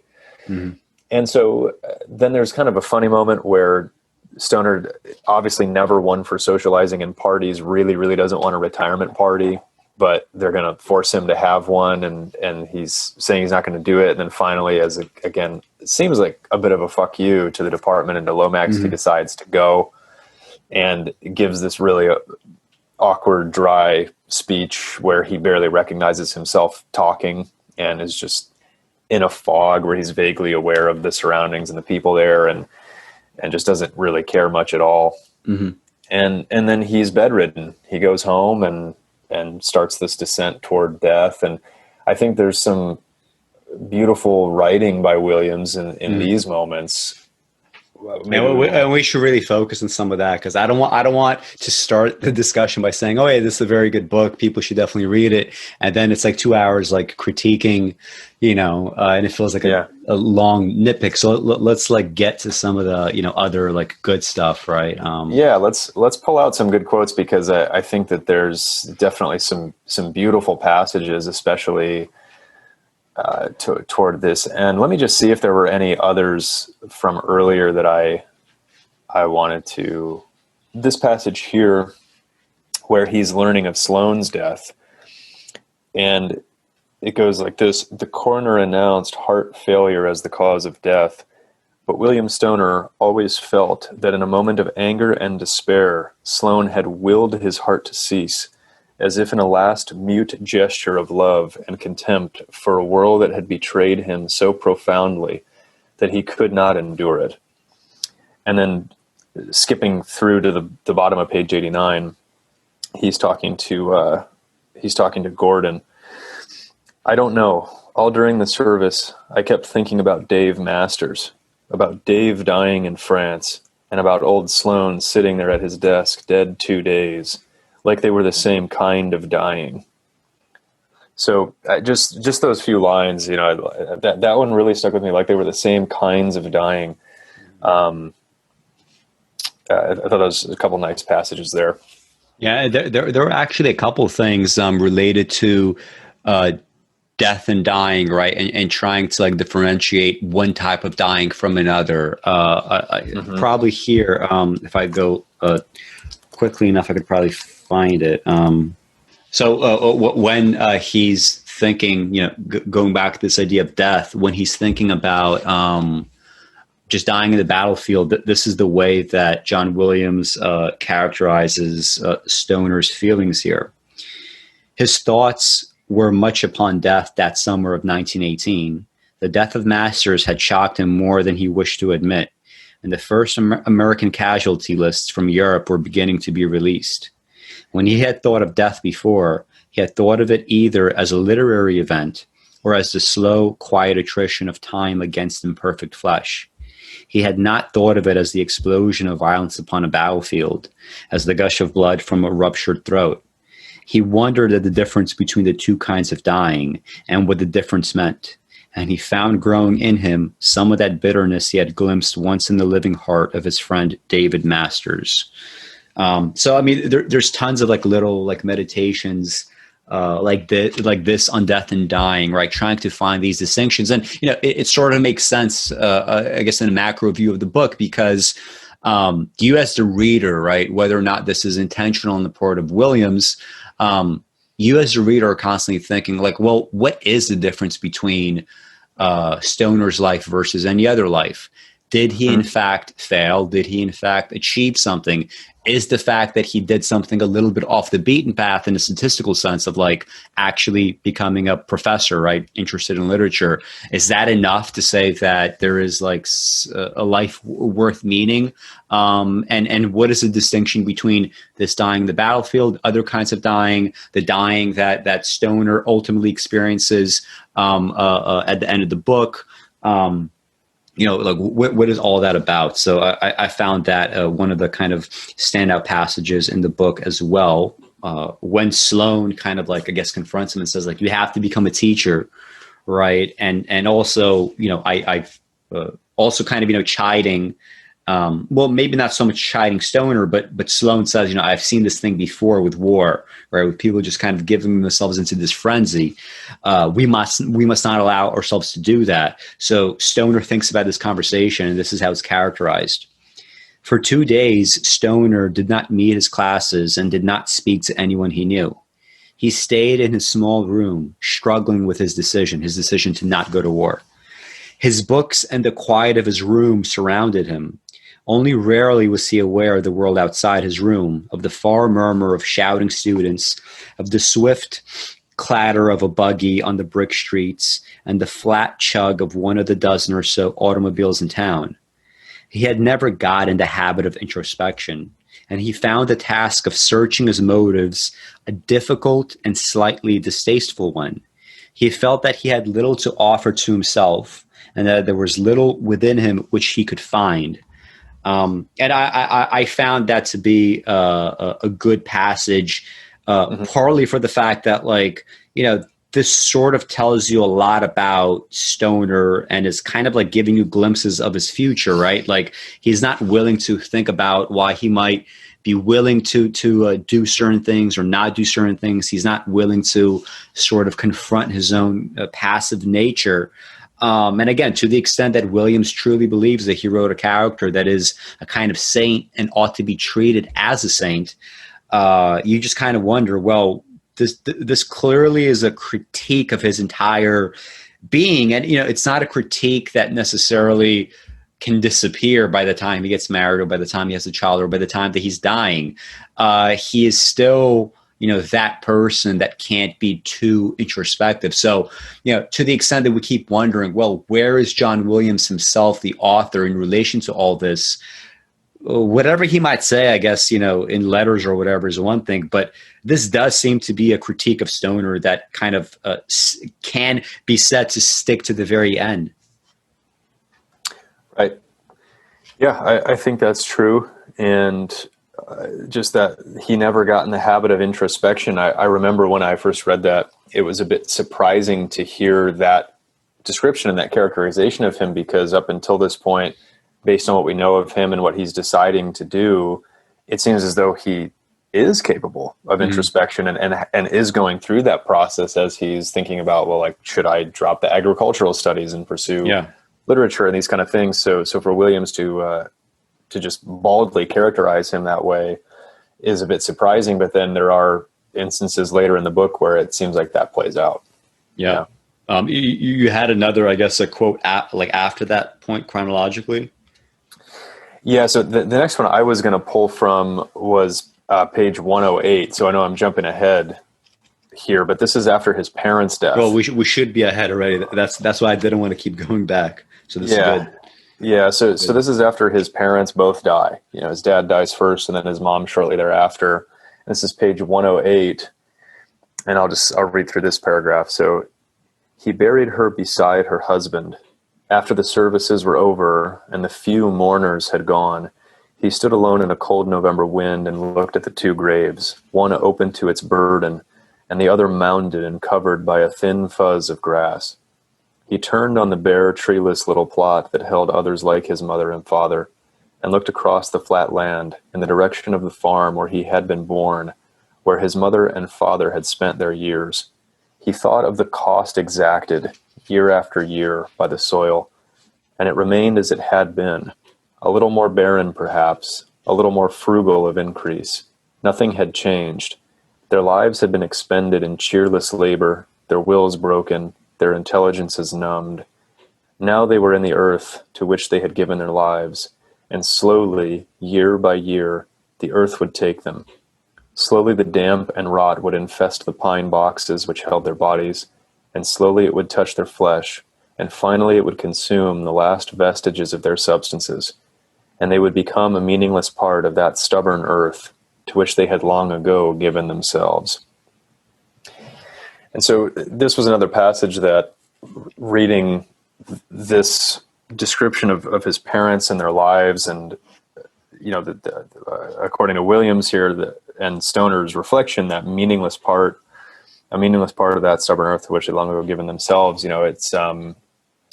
it's then reflected in Stoner himself, right? In my show notes to you, I said, well, for Stoner, it's as though the university is his farm, and this is where he tends to his crops, if you will, in a way, and it nourishes him. And yet there are a lot of parallels between his life there and his parents' lives at the farm, and the lack of cheer in a way, and just the grim way through which they work on their respective occupations. But I thought some of the phrases in that paragraph especially were standouts and quite poetic. It gives you also some of his motivations, I guess.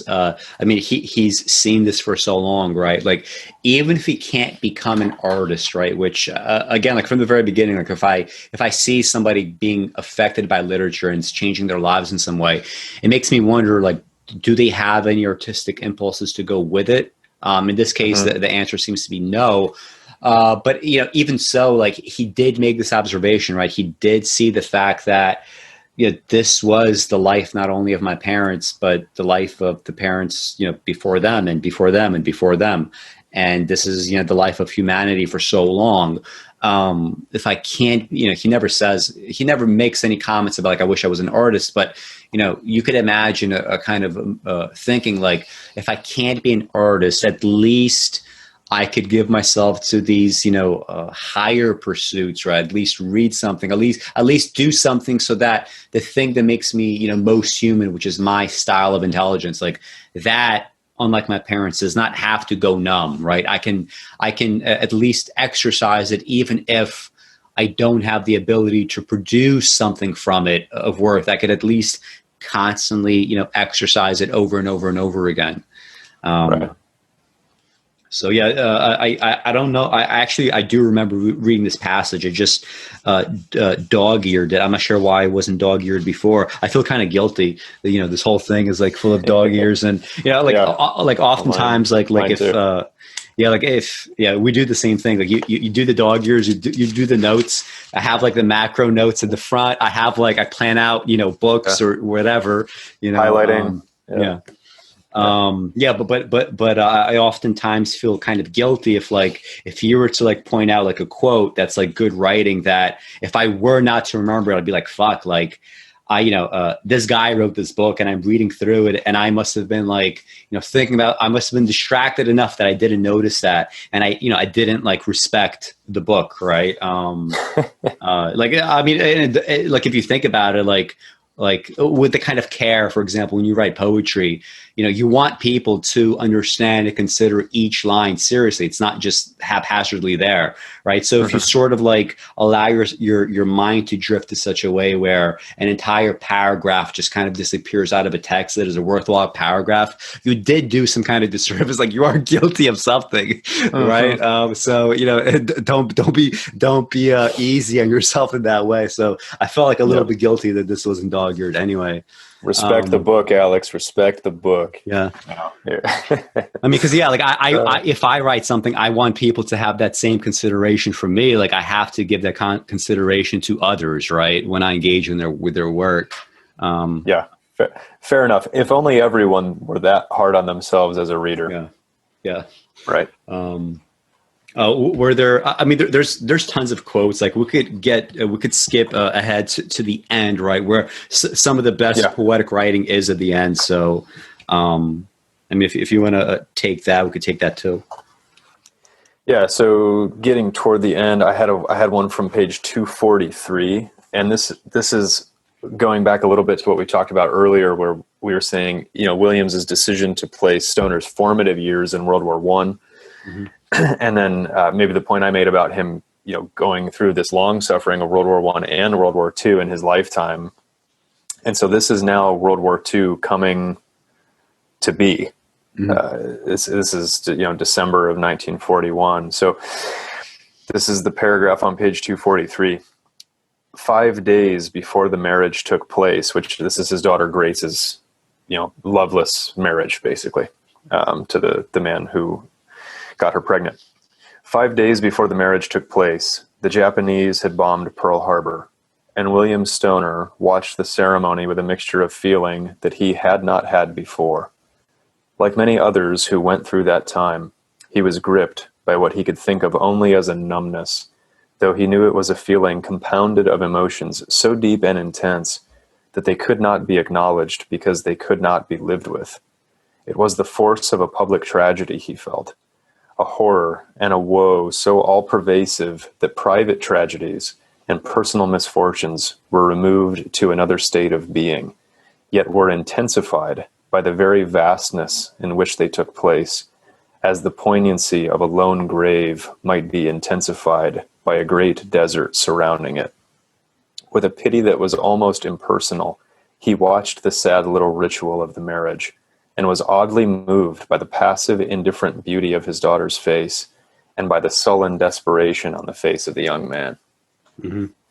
So, how many parents would ever admit to these kind of feelings watching their child get married, with a pity that was almost impersonal? He watched the sad little ritual of the marriage. And I love that line, the poignancy of a lone grave might be intensified by a great desert surrounding it. It's a great image. Whenever I think of graves, I think of graveyards and crowded graves all together. But, this conjures up some, you're driving on Route 66 or something in the middle of the desert and come across a grave that's just got nothing but low desert hills around it, and how devastating that is in a way. So,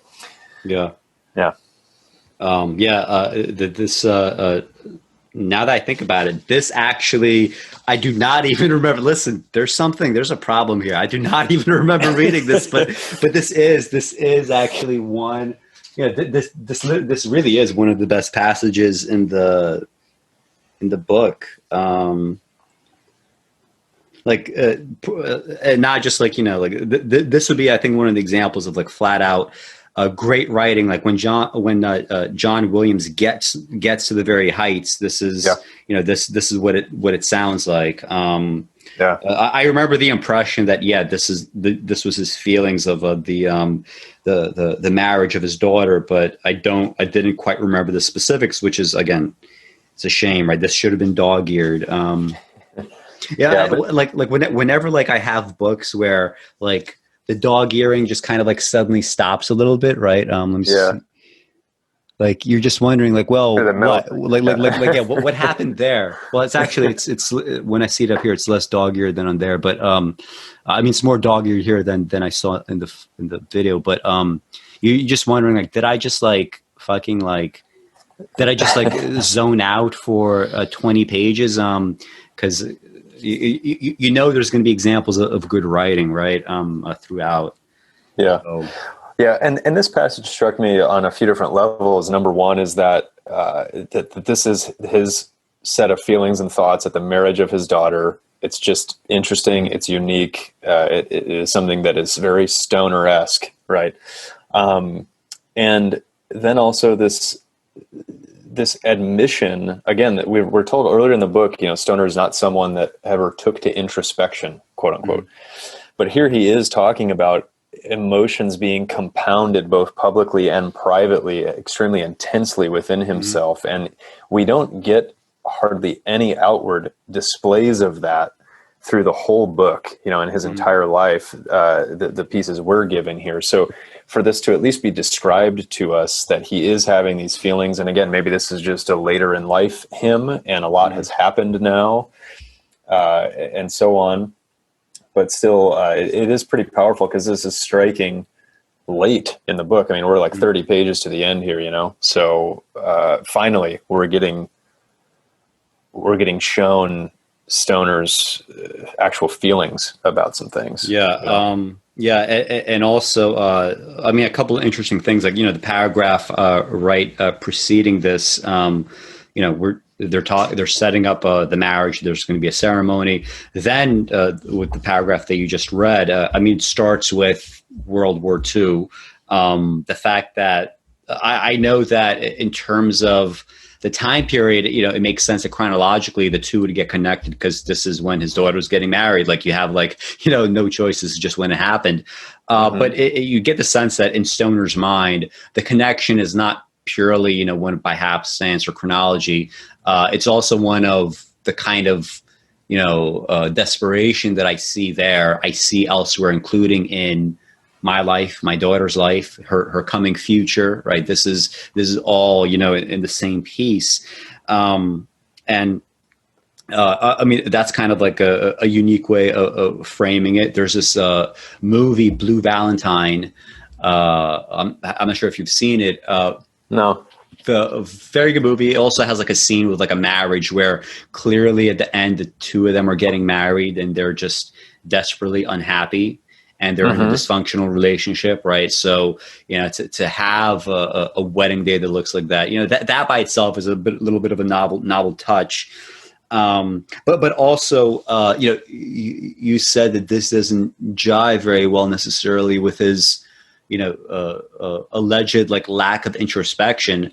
I wonder on some level, like whether that, old Williams critique, right, from the beginning of the book, that Stoner is not one to introspect, like it might still stand, like even here, like if you think about it in terms of like, not having introspection is not simply, I know absolutely nothing about my own motives or about the motives of others around me or whatever. It could be as simple as I know these things, or at least I have like some idea of them, but I choose to not indulge those feelings and those thoughts.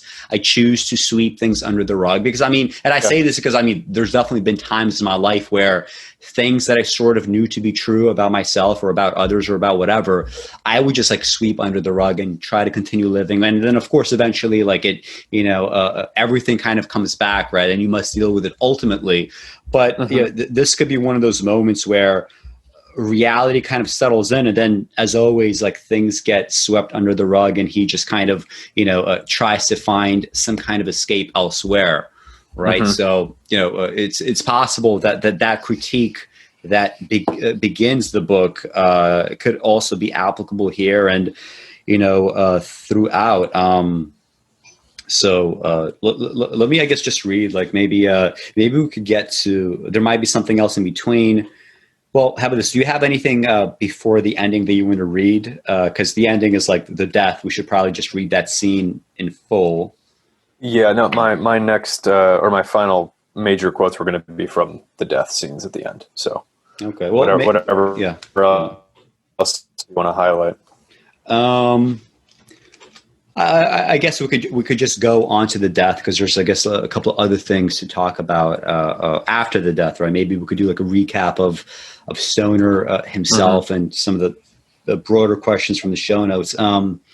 So was there like a specific place where you wanted to start? I don't really have any, because this goes on for a little bit. Mine was going to start in the middle of page 276. Okay, so mine was going to start later, so let's just go with what you wanted. Okay. How about I read through like mid 276 through mid 277, and then you take it from there to the end. Okay, I'll take it from there was a softness around him. Yeah, perfect. All right. Okay, so middle of page 276. And he felt also, with that breath he took, a shifting somewhere deep inside him, a shifting that stopped something and fixed his head so that it would not move. Then it passed, and he thought, so this is what it is like. It occurred to him that he ought to call Edith, and then he knew that he would not call her. The dying are selfish, he thought. They want their moments to themselves, like children. He was breathing again, but there was a difference within him that he could not name. He felt that he was waiting for something, for some knowledge, but it seemed to him that he had all the time in the world. He heard the distant sound of laughter, and he turned his head toward its source. A group of students had cut across his backyard lawn. They were hurrying somewhere. He saw them distinctly. There were 3 couples. The girls were long-limbed and graceful in their light summer dresses, and the boys were looking at them with a joyous and bemused wonder. They walked lightly upon the grass, hardly touching it, leaving no trace of where they had been. He watched them as they went out of his sight, where he could not see, and for a long time after they had vanished, the sound of their laughter came to him, far and unknowing in the quiet of the summer afternoon. What did you expect? He thought again. A kind of joy came upon him, as if borne in on a summer breeze. He dimly recalled that he had been thinking of failure, as if it mattered. It seemed to him now that such thoughts were mean, unworthy of what his life had been. Dim presences gathered at the edge of his consciousness. He could not see them, but he knew that they were there, gathering their forces toward a kind of palpability he could not see or hear. He was approaching them, he knew, but there was no need to hurry. He could ignore them if he wished. He had all the time there was. There was a softness around him, and a languor crept upon his limbs. A sense of his own identity came upon him with a sudden force, and he felt the power of it. He was himself, and he knew what he had been. His head turned. His bedside table was piled with books that he had not touched for a long time. He let his hand play over them for a moment. He marveled at the thinness of the fingers, at the intricate articulation of the joints as he flexed them. He felt the strength within them and let them pull a book from the jumble at the tabletop. It was his own book that he sought. And when the hand held it, he smiled at the familiar red cover that had for a long time been faded and scuffed. It hardly mattered to him that the book was forgotten and that it served no use, and the question of its worth at any time seemed almost trivial. He did not have the illusion that he would find himself there in that fading print. And yet he knew a small part of him that he could not deny was there and would be there. He opened the book, and as he did so, it became not his own. He let his fingers riffle through the pages and felt a tingling as if those pages were alive. The tingling came through his fingers and coursed through his flesh and bone. He was minutely aware of it, and he waited until it contained him, until the old excitement that was like terror fixed him where he lay. The sunlight passing his window shone upon the page, and he could not see what was written there. The fingers loosened, and the book they had held moved slowly and then swiftly across the still body and fell into the silence of the room. Excellent set of passages, obviously, but, especially like the ending, the way that death gets characterized, not melodramatic, but just poetically enough, right? The fingers loosened. Okay, there's your first indication of what's happening.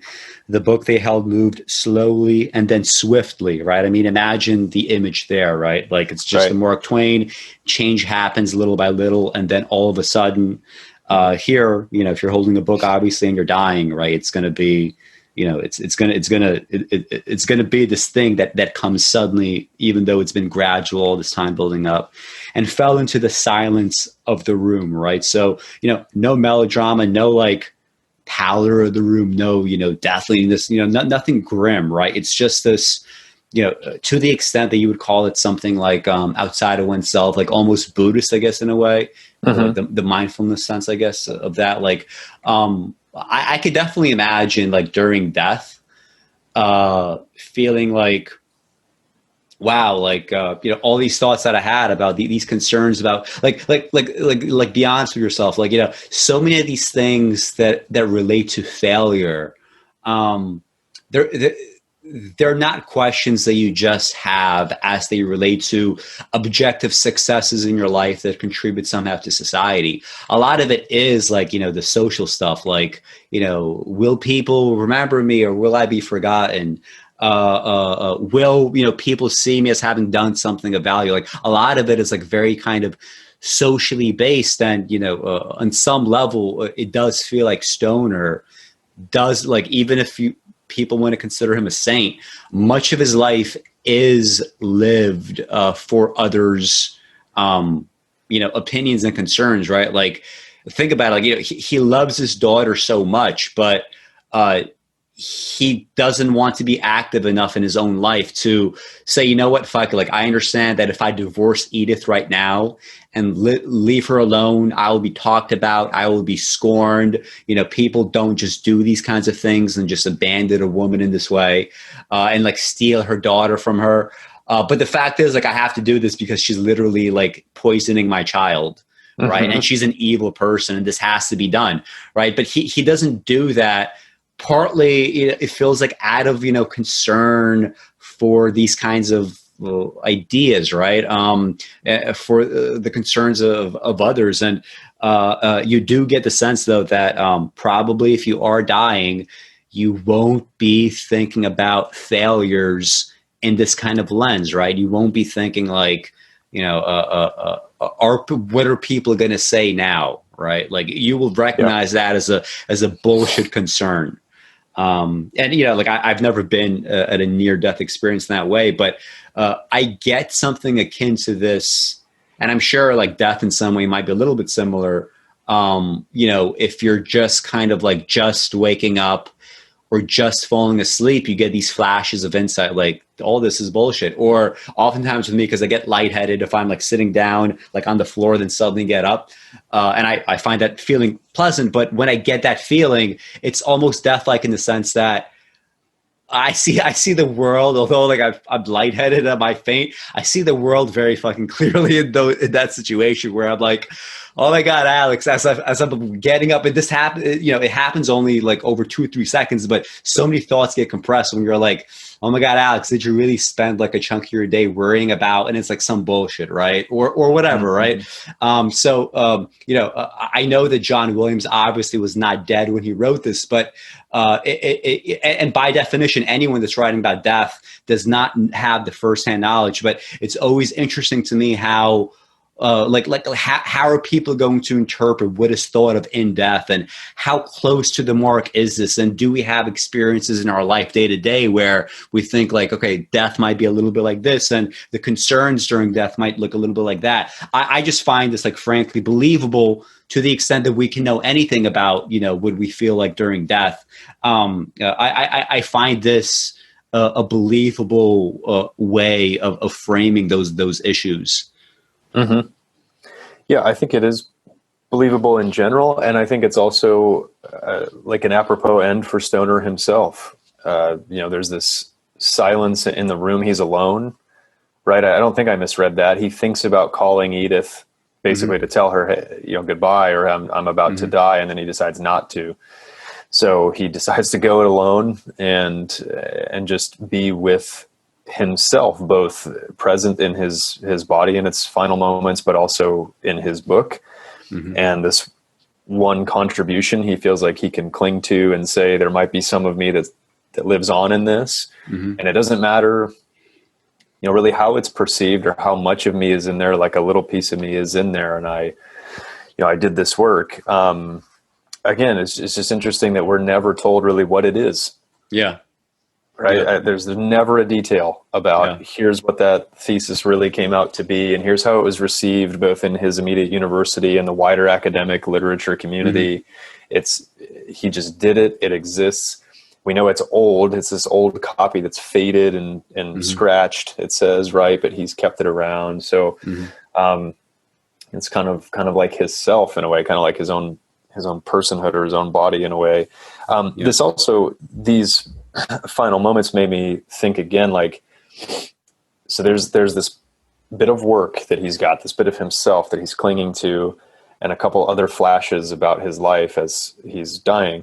But on page 250 or 249 to 250, there's also this moment where he gets a copy of Catherine's book in his hands. And it's kind of similar. So there's a parallel there where he feels passion toward her even from afar. He kind of has a final reigniting of what he used to feel toward her by reading this book and holding it in his hands. And he feels like he should be beyond such kinds of passion and love, but realizes that he's not. And so there's some parallels there from another experience from not too long before he is about to die, and and thinks of her again. So, these two passions of his life do really kind of come to him in the end. He gets a final go around with them. And yeah, I mean, I think that whole passage that we just jointly read at the end of the book is quite well written and beautiful. Yeah. So do you think by the end of the book, because it's a question throughout the book, and this is a question that readers have in general, right? It seems like all the kind of critiques kind of focus on this.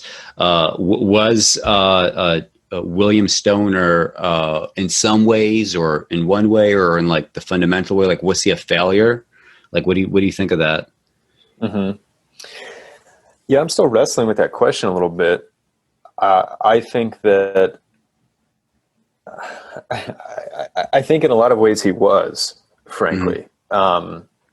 We've talked about his passive nature through his whole life, but I guess I felt at multiple points, and this is why I made the argument earlier that I never saw him as a saint figure through this whole book, that his passivity on some of the most critical things is really frustrating and almost unforgivable. Like he had opportunities to right some wrongs from prior decision making, to step in and improve his life, or the life of, let's say, especially Grace, at multiple times. And if he's going to be someone who, let's face it, is this kind of rote academic, and maybe did have some impact on some students' lives and a few others, but for the most part, going back to the very beginning of the book, we're told by John Williams, he's not remembered fondly to this day.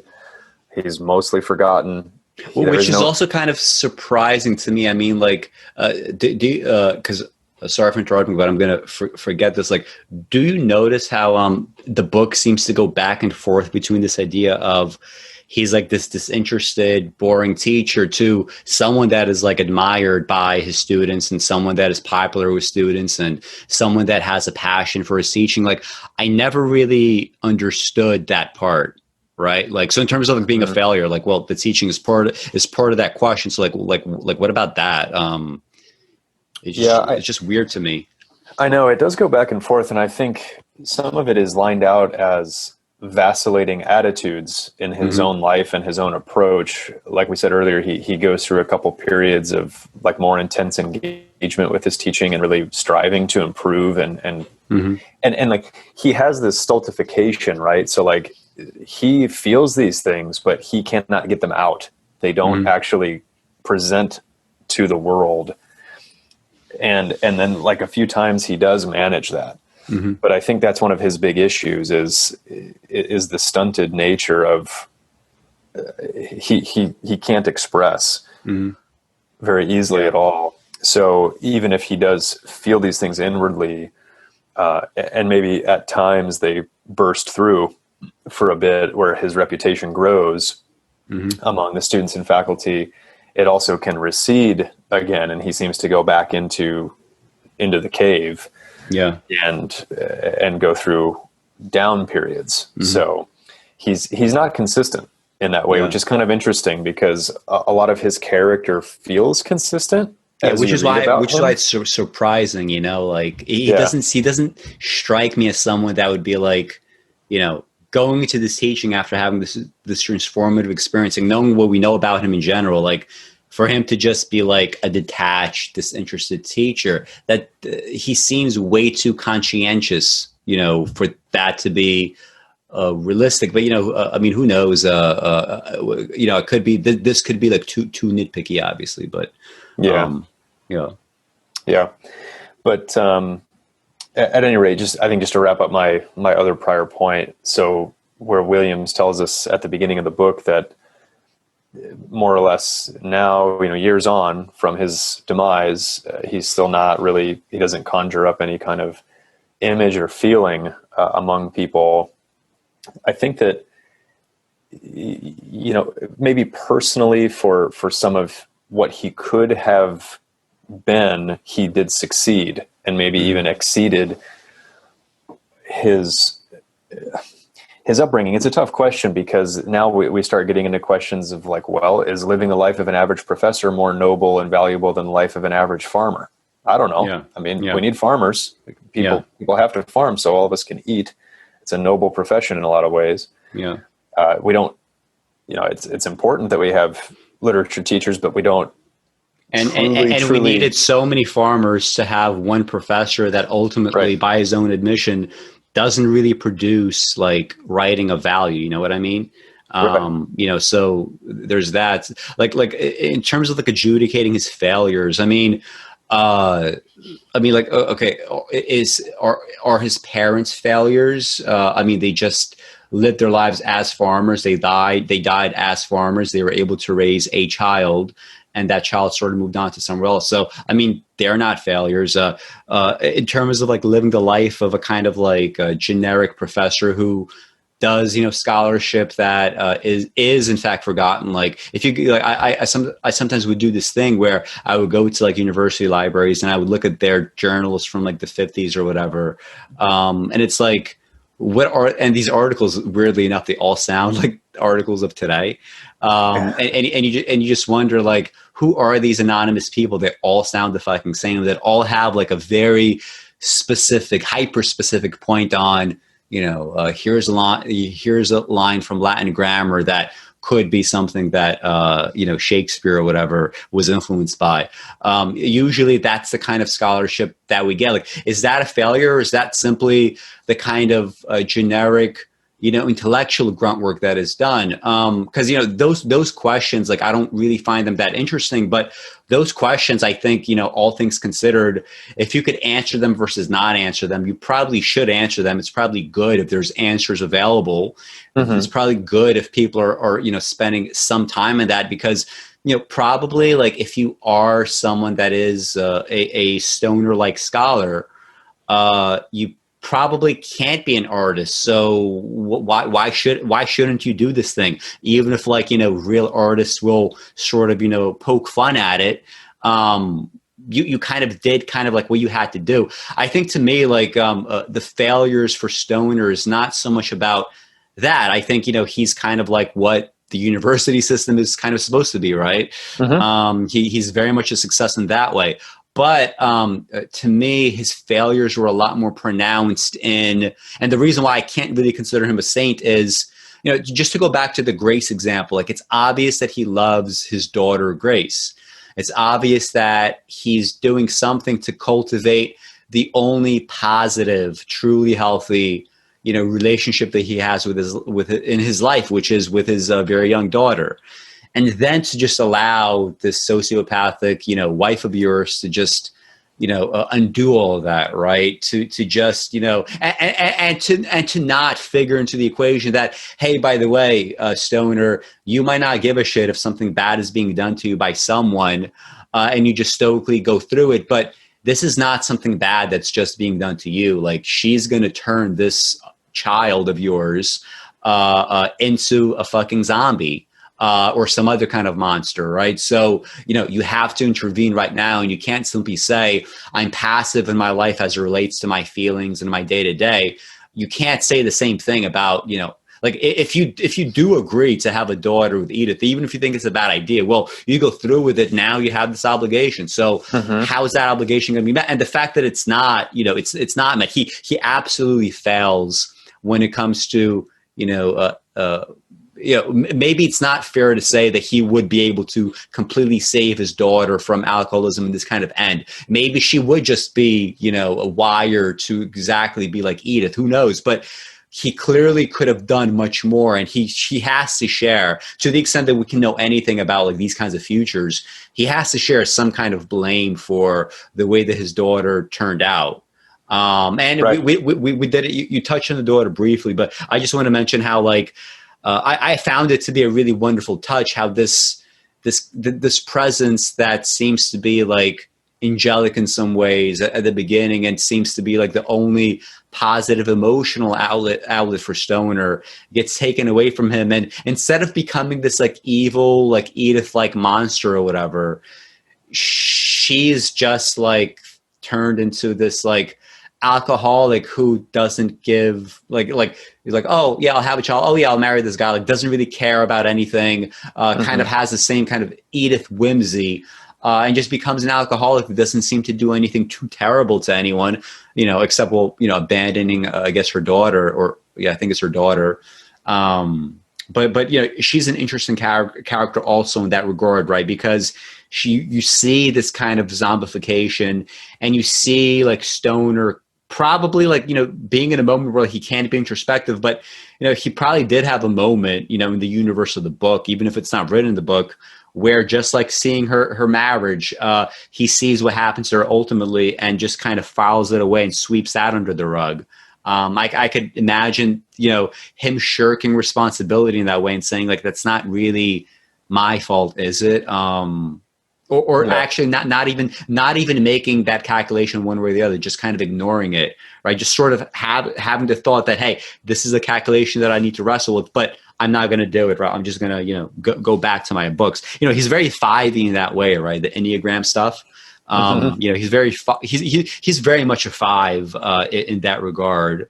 But more the 5 that's like far more analytical than artistic, although there's a clear overlap with art. He's not wired, as a truly artistic person would be in that way. Yeah.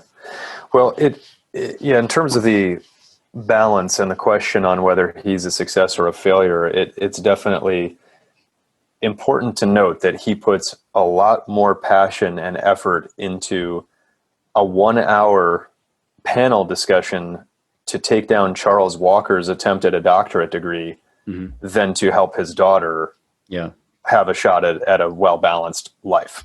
Yeah. Right. So and we sort of, in a way, you can see this coming because he is described this feeling of passion toward his work and toward his subject. But then the rest of his relationships, so many of his relationships are so difficult. And,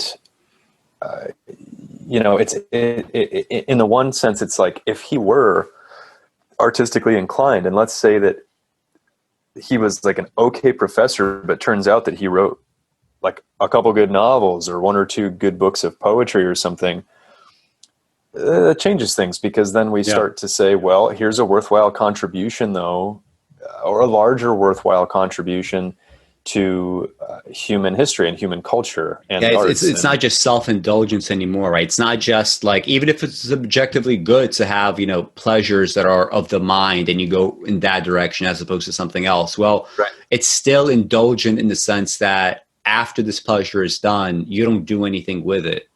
Yeah. Right. Which is why, we said earlier, when we decided to do this ArtiFact podcast, I was like, listen, I read so much stuff, and most of the time I don't write about it. I don't use it in any way, and it just disappears.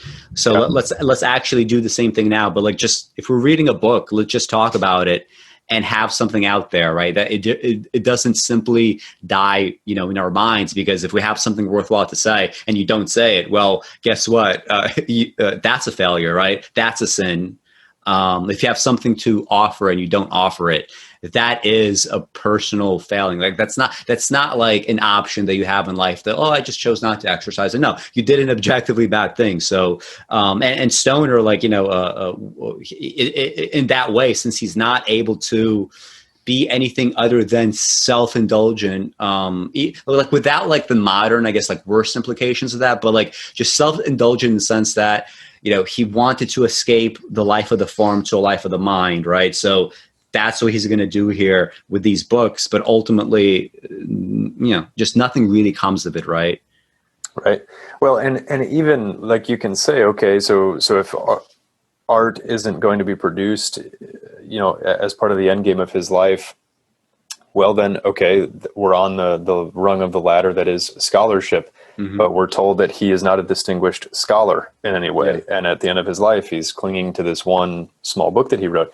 That could have also changed the equation, right? If he were someone who were making really interesting connections between, and potentially important connections that, let's say, an artist could come across and use. Let's say that, a student comes through the literature department at the University of Missouri in the final years of Stoner's professorship there, and like became a character in this book that finds some of his, really incisive articles and is like, okay, this is interesting because the way that you discussed Shakespeare's sonnets 114 and 77, and I mean, right, like you could get to the point where then this person is like, so I'm taking what you have done and going to use it actually with some of my combination of my own ideas to maybe push poetry forward or something. Like there we would have, again, a more important contribution, something that wouldn't fall into failure column and might even be like a pretty decent success for someone of his position. Yeah. That also could have contributed. But yeah, I think on the balance, although he does, he bears a lot of suffering, and he obviously does feel things deeply and at times thinks through them and at times acts on them. There's not enough of that in his life. One thing I'd say is one of the best things about this book is just the fact that,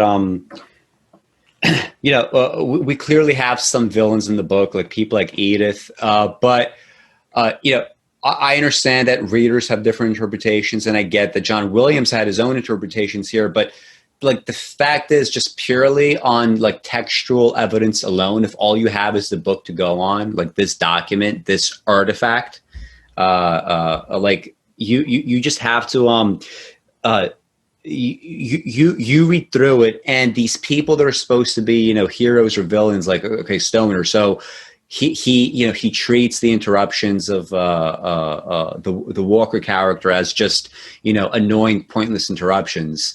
And then a reader could say, well, but they're not just pointless interruptions, because look, Stoner is like very kind of methodical and prosaic, and he doesn't truly get art, beyond this kind of, clerical, scholarly way. And, Walker is trying to open things up. Lomax is trying to open things up. But then again, just going by textual evidence alone, what does Walker actually say about Shakespeare? Well, he starts going off on this, like, the genius of Shakespeare thing, which, you could easily see him writing something like a fucking like Harold Bloom book on Shakespeare, right? Right. There's an indication that, okay, maybe the critique of Stoner's approach to literature is correct, right? Like that critique might be spot on, that Stoner is missing essentials here. But whatever you feel personally of the Walker character, there's nothing that Walker or Lomax ever say about literature or about Shakespeare, even when they get specific, that tells you that their approach is in any way better. So they're not in that sense like more heroic or better than he is, right? They just say like, okay, there's a problem with this guy's approach to literature, and we want to sort of, make a name for ourselves. So, let's critique it, but also not really offer anything of value ourselves, right?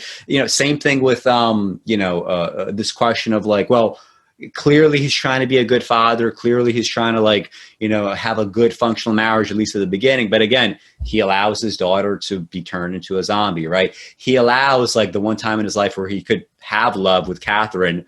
He's clearly so concerned about what other people think, right? As much as he wants to escape that, like, objectively, like, okay, if you want to be a true five about it, and you want to be like perfectly rational, objectively, what is the best thing for your life right now and for the people surrounding you?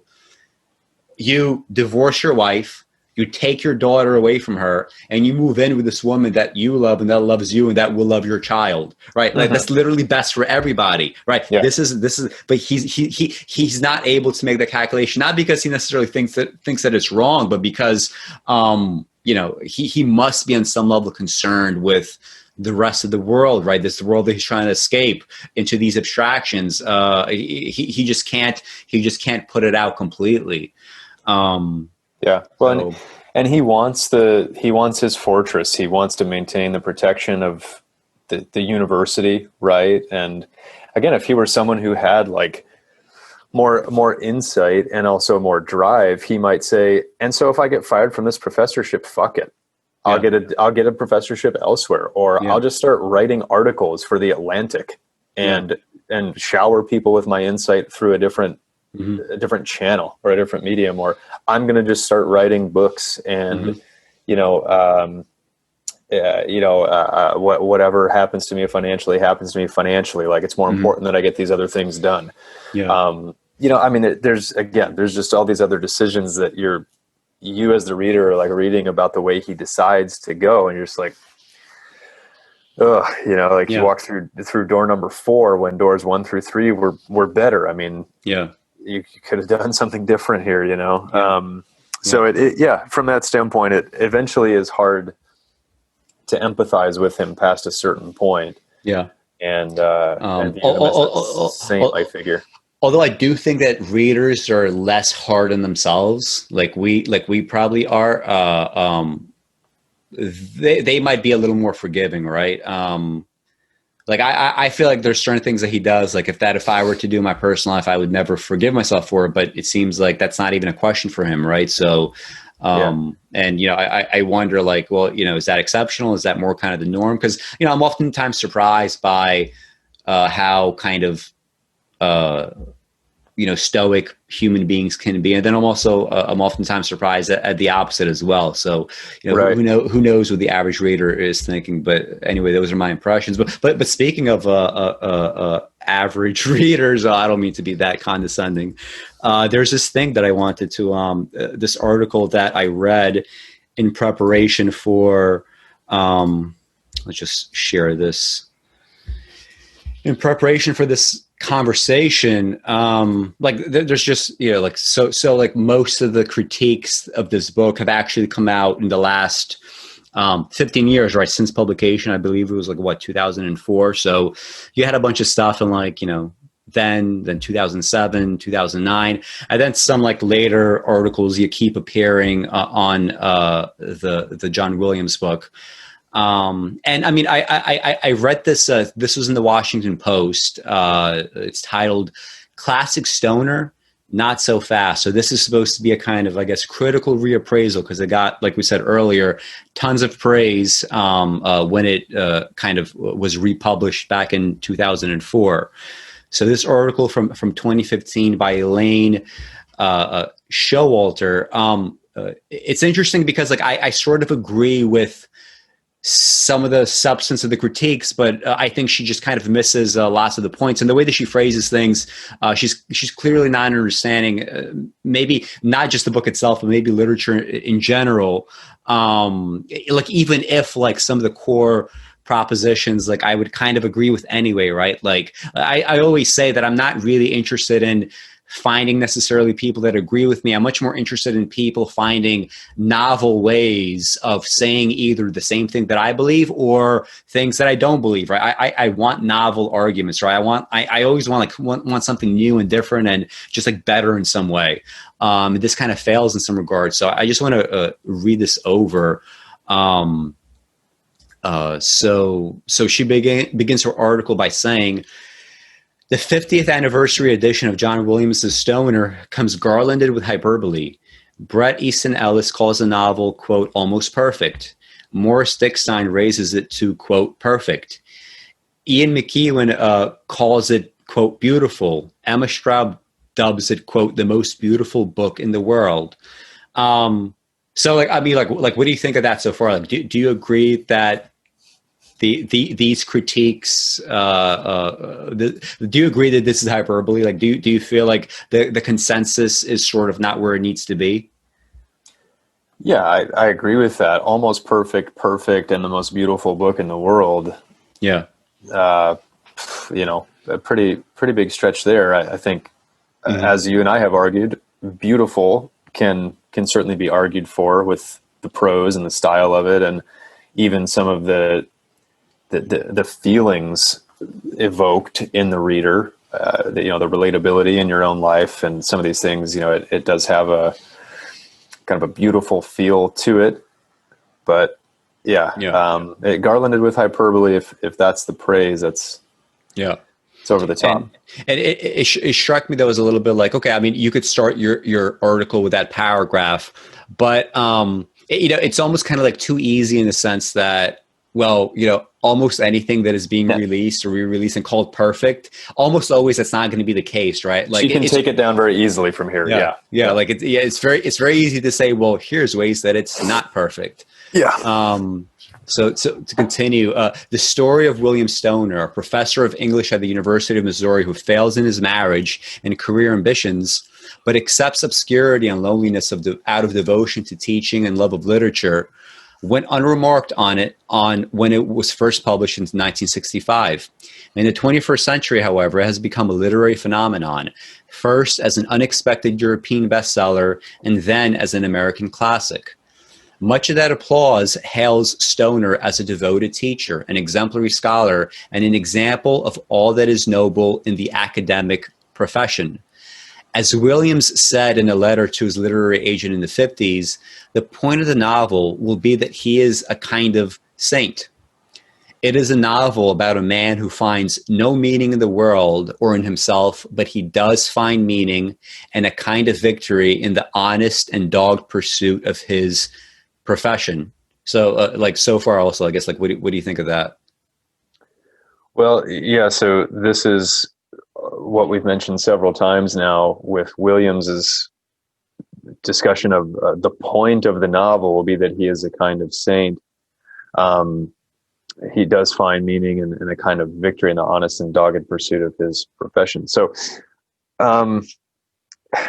yeah, I mean, there are shades of that there, like we've talked about, but I think calling this the point of the novel, especially from the author himself, is it's a really narrow distillation of things, and it's not even completely correct. Yeah, I don't think. Yeah. And also, I mean, that beginning sentence, right? Much of that applause hails Stoner as a devoted teacher, an exemplary scholar, and an example of all that is noble in the academic profession.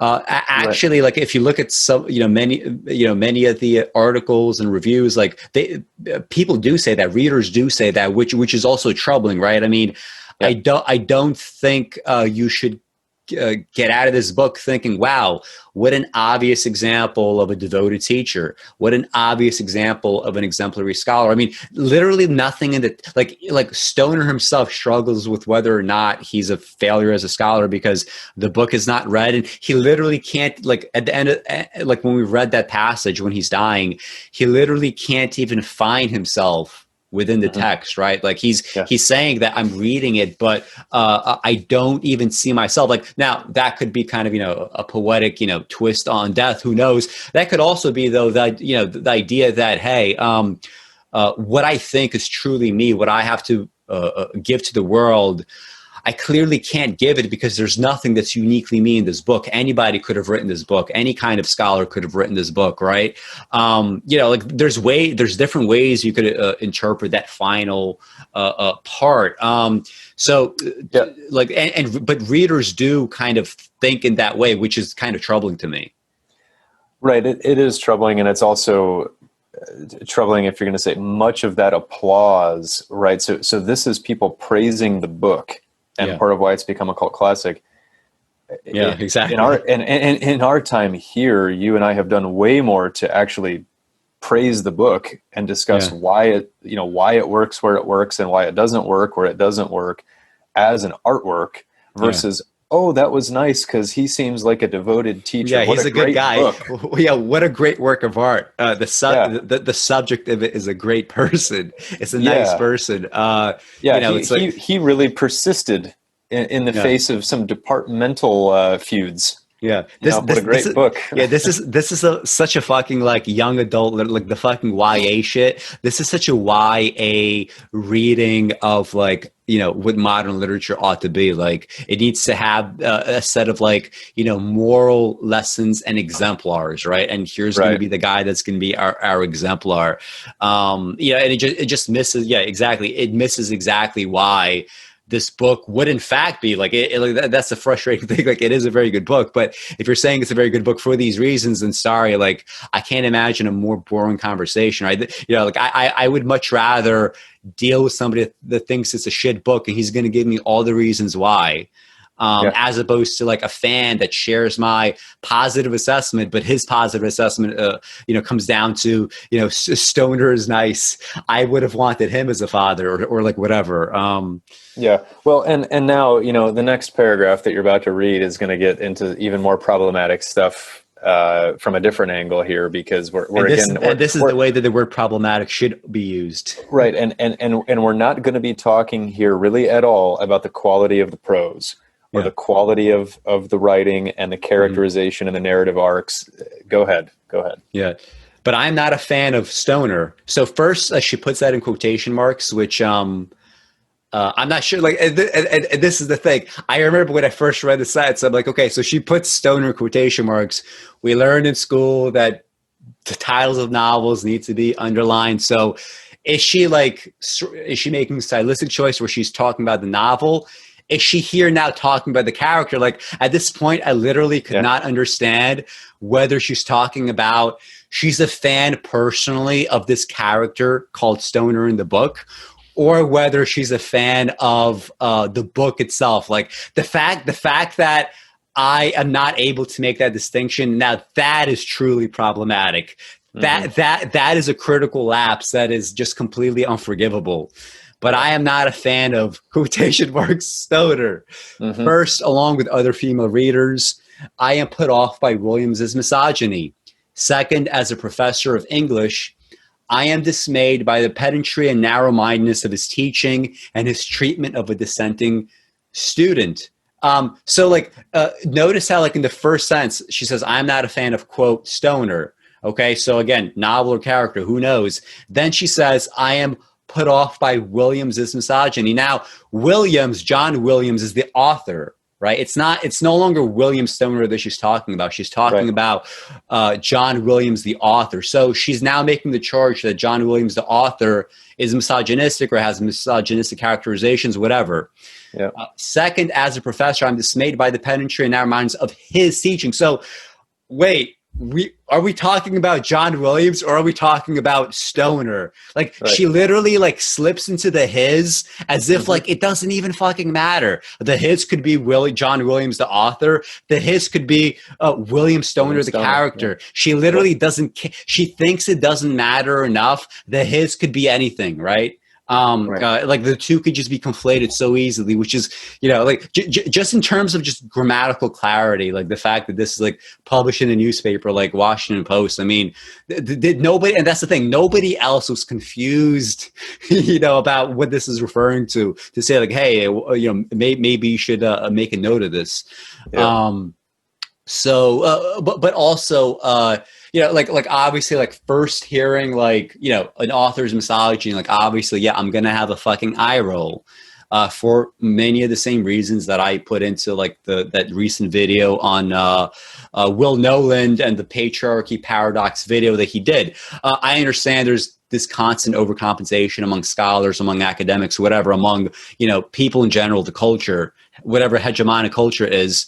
They overcompensated. They think everything is misogynistic. But, I will be honest, like, Edith is, to the extent that we could say that anyone or anything is a misogynistic character or written in a way that's misogynistic. I mean, Edith is literally a, like, caricatured, depressed female that manipulates her way through a marriage and manipulates the good graces of her, like, dunce husband and becomes like a fucking like animal lecherous, like animal in heat when she wants to get pregnant, and has no other redeeming qualities, has no real complexity, has no real resolution that we could speak of other than a kind of like hasty, a little bit cheapened one.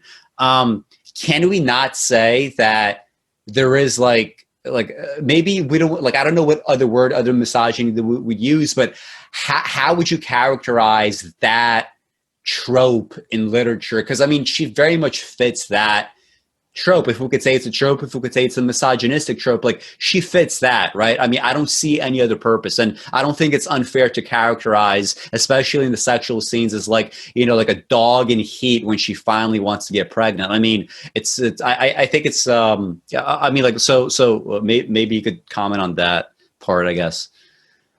Right. Well, I think in a sense, you and we've already broken down our problems with Edith as a character. Yeah. I don't know that we necessarily need to rehash that. And we have faulted Williams for some poor characterization. Exactly. Now, again, as an author, that's the bigger problem than whether she's portrayed misogynistically. it is a problem, and we agree that the two, they go hand in hand. He could have written a less misogynistic character that was also a better character, and gave us as the reader more to work with, and gave him more to play off of, with the interactions with not just Stoner, but or the opposite, right? Like, he could have written a non-misogynistic character that was just even worse as a character, was even more caricatured in some way. True. Could have been, the perfect, can do no wrong kind of woman, and Stoner is some kind of like monster. Who knows? Yeah. I mean, it could have been multiple missteps there. But again, like if you're a professor of literature at an Ivy League school, and this is, what you're most upset about, in the book, we've got a bigger fish to fry here. Yeah, and that's the thing. I mean, and on some level, I don't want to make this argument too strongly, because I'm not sure how much of it I truly buy. But if you're writing bad female or bad male characters, on some level, they are going to be kind of like baseline misogynistic, or what's the term for hating men? Misandrist, right? So, like, if you're writing a woman that's like a caricature, well, some of the characters I'm sure are going to be like, feminine caricatures, right? So to the degree that that's misogynistic, like, that's going to be kind of a baseline, right? So, but again, the way that you short circuit like something like the misogyny, you have the following fucking precept for every author to follow. Make sure that, number one, you write a great character, right? Because if you have a great character, you're not going to be able to make these. Sometimes maybe you can, but generally speaking, you're not going to be able to make these kinds of judgments. Like one of the judgments against like Woody Allen is like, oh, he's such a fucking piece of shit in his personal life, but to the extent that anyone could call him misogynistic, even if you believe in the sexual abuse allegations against him, I mean, he's written the best fucking female characters of any, filmmaker, period. Right. Or some of the best, at least, right? Even if you think that's excessive, some of the best female characters, period. To do that, you must be able to be empathetic towards women, or at least for the time being, be empathetic, like, towards women. Get into their minds. Try to understand how they would behave in various situations. Try to understand their motives as distinct from your own motives that you might have towards a woman. To that extent that you would do that, that is not misogyny. That is, like, genuine kind of empathy. So if you have that genuine empathy to start, like, we could short circuit shit like misogyny and not be needlessly controversial if we tackle the characterization itself. And, and the question is like, well, does her description actually tackle the characterization? And I think to some degree it does, and some degree it doesn't. And also, but the second part, I guess we're going to get into as well. I'm dismayed by the penetrating narrow-mindedness of his teaching, meaning, William Stoner's teaching and his treatment of a dissenting student. Again, we could sort of say that, but that's not, we can't just leave the critique there. Maybe you could read more of it. I feel like I'm talking too much. Well, hold on one second there on her second part of that paragraph too. Okay. Again, it has missed one of the core points, though. One of the key reasons that he treats Walker the way he does is to protect Katherine Driscoll, who later on becomes, this very positive point in his life, who is certainly not a misogynistic character, right? Is a for all intents and purposes a good woman. Like we've talked about, is she a great professor or a great artist? It seems not, but she seems like a good person, and she loves Stoner well, and she doesn't cause scenes, and she's like Edith's foil in a lot of ways in his life, right? So Williams is also perfectly capable of writing a non-misogynistic female character, obviously. But yeah, I mean, to say that again, I have a problem with the entire novel Stoner because William Stoner, the main character. And we don't even know that, like the Stoner quotation. We're like, what is that? I don't get it. I don't understand what's going on here. I really don't. Right. We're still not totally sure, but let's say it is about Stoner, the central character. I didn't like the fact that he was pretty mean and, and boxed out a potentially a dissenting and maybe kind of promising-ish student from the doctoral program for some petty disagreements. Mm-hmm. I mean, this is what people do. People do this in the world. Like, I don't understand why this is a problem with the novel. This is a very real thing, a realistic scenario. People do this shit all the time. The question is, like, and if Williams is in fact critiquing this as, like, to some degree, I think we've made the case that just based on the text alone, we don't know truly where Williams stands, which is kind of a problem for the book in terms of really reaching like true greatness. It does not have that totalizing sort of, force, but we have conceded that it's an open-ended question as to whether or not he is critiquing Stoner for not being an artist, for not being able to, like, be anything other than essentially a scholarly cleric. And we also know that much of what these students are saying, this student and Lomax for that matter, it's just kind of its own variety of bullshit, right? So it's open-ended enough that we can't even say for a fact that Williams is not offering this critique of Stoner and his treatment of the student, even if he's critiquing the student as well. So the fact that, like, you could ultimately make the argument that, I don't believe that he's critiquing. And I think you could make a successful argument there, but you would have to, like, put that disclaimer into this article. You can't just leave it at that. You have to have these disclaimers if you're going to say that, Yes. Yeah, correct. So, I mean, then moving on to the next paragraph, she makes the points like the novel's not autobiographical completely. We talked about that some. But the last sentence there, but his novel is tenderly protective of its passive hero and presents him as helplessly sinned against. Again, I think you and I have made the case that's certainly not the only reading of it, and I would contend it's not the correct reading of it. Even if Williams says so in an interview, we've talked about before numerous times how sometimes the artist doesn't even understand their own work. Yeah. And maybe, unbeknownst to him, Williams wrote a better novel here than he even realized. Yeah. I think so. Yeah. And cored more deeply into some things than he understood himself to have done. So again, it's not the case out and out that Stoner is just put on a pedestal and, oh my God, can you believe all these horrendous things that happened to this noble creature who ended up dying of cancer all over his body at a kind of early age? Like, he's a saint, no, it's if you're reading in a nuanced way, there are critiques of Stoner's, Stoner himself sprinkled in throughout. And he's, while he can be empathized with, he's far from perfect. So, Yeah, and I mean, like, I'm just getting this, like, sinking feeling. I'm not sure if you are that. She seems to not really care about books at all, right? Like, just like even thinking about, like, she's literally not thinking about the book. You know what I mean? She's just not. Elaine Showalter. It's just, like, I don't understand how you could, like, be into literature but not really be thinking about it either. So you got to be able to parse these things out. If you read a book and you want to make some of these assertions about not liking a misogynistic character portrayal, and so, I mean, that's fine, but offer us some other things too. Talk about the writing itself. Talk about the good points. Overall, it's just the general statement. I'm not a fan of Stoner. Yeah. Okay. Yeah. I'm not a fan of the Denver Broncos, but maybe their quarterback's good.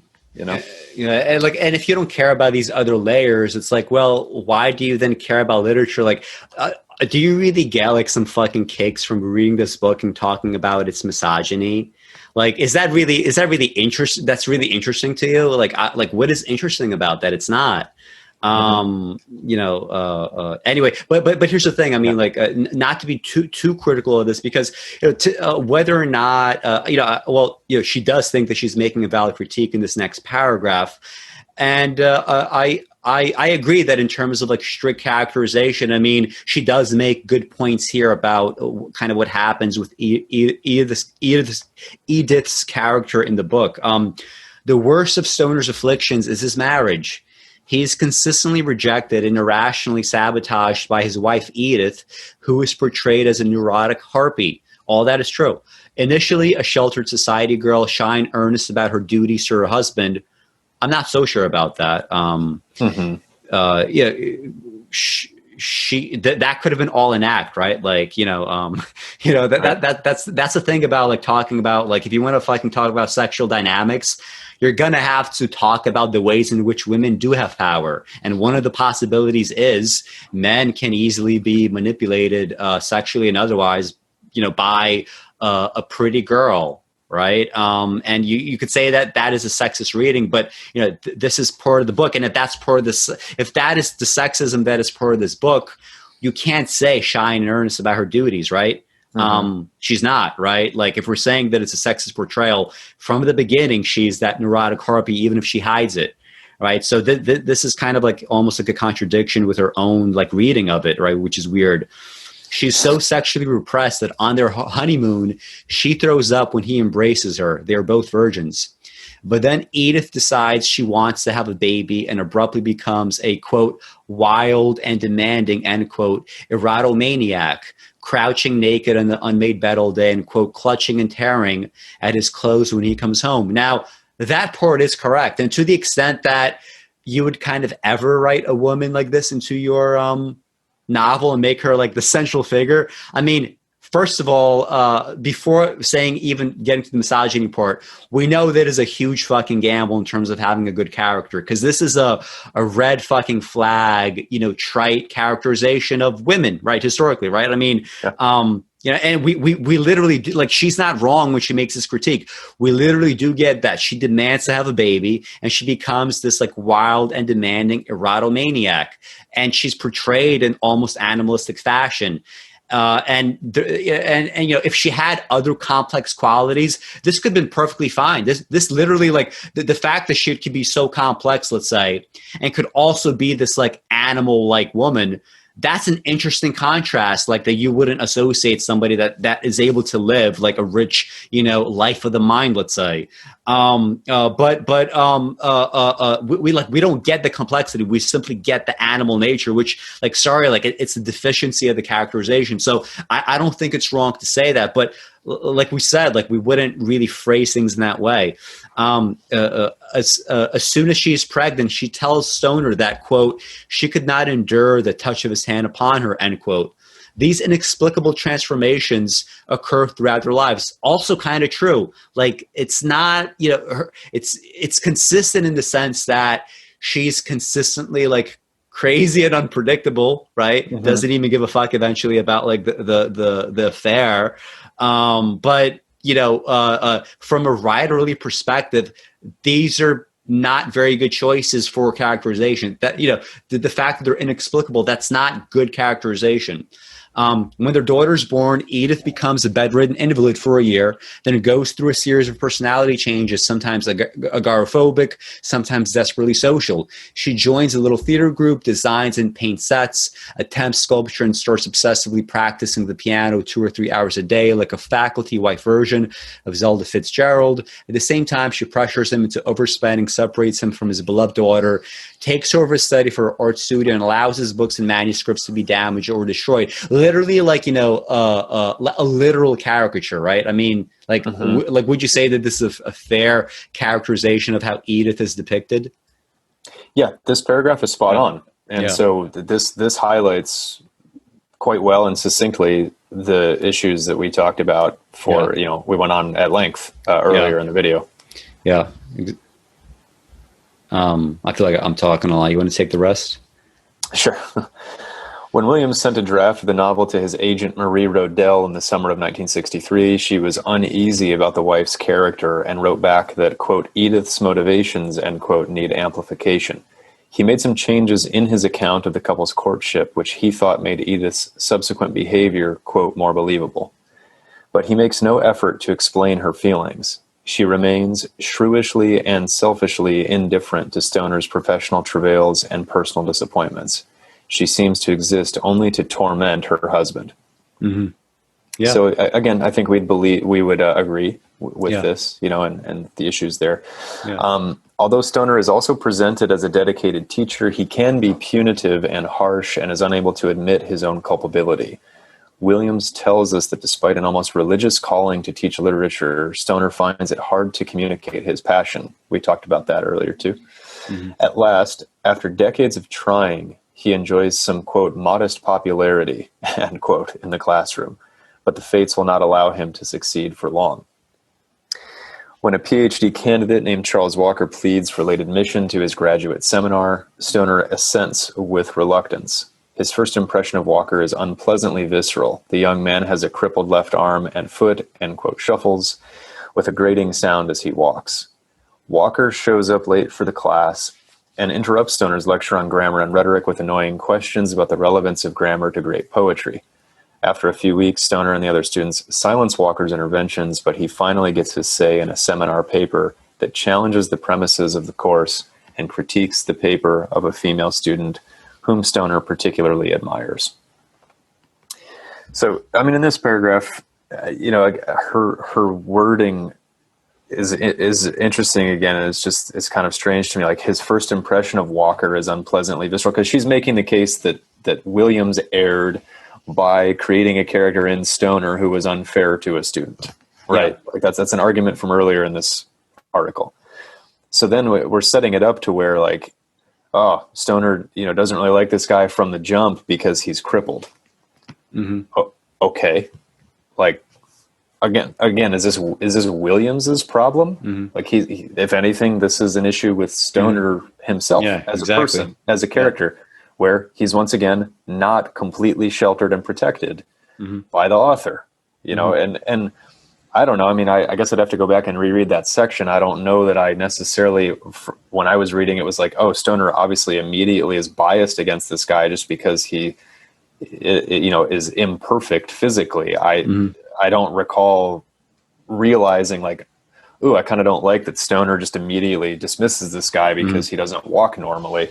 I don't know if you have anything to say about that, but I think actually Stoner there are some passages where he's kind of intimidated by Walker's, like, like I don't know exactly what the nature of the handicaps are, but like physically, like, handicapped. And like at some point, like, he tries to, like, really avoid him as he's kind of, like, struggling to, like, go after Stoner faster and faster. And then there's a passage where he's like, he felt ashamed, right? He felt ashamed at having done that. So he, the thing that I would ask though is, okay, so, we know that John Williams himself seems to feel like, okay, I have a saintly character named Stoner, and he's like, he's very, he succeeds as a scholar. Let's just assume that all that consensus reading is correct. Clearly then, if I'm like the good guy in the text, my adversaries then are going to have something like a physical handicap, or be like somehow like monstrous in some way, like, or be kind of like, classically, Charles Dickens-esque, right?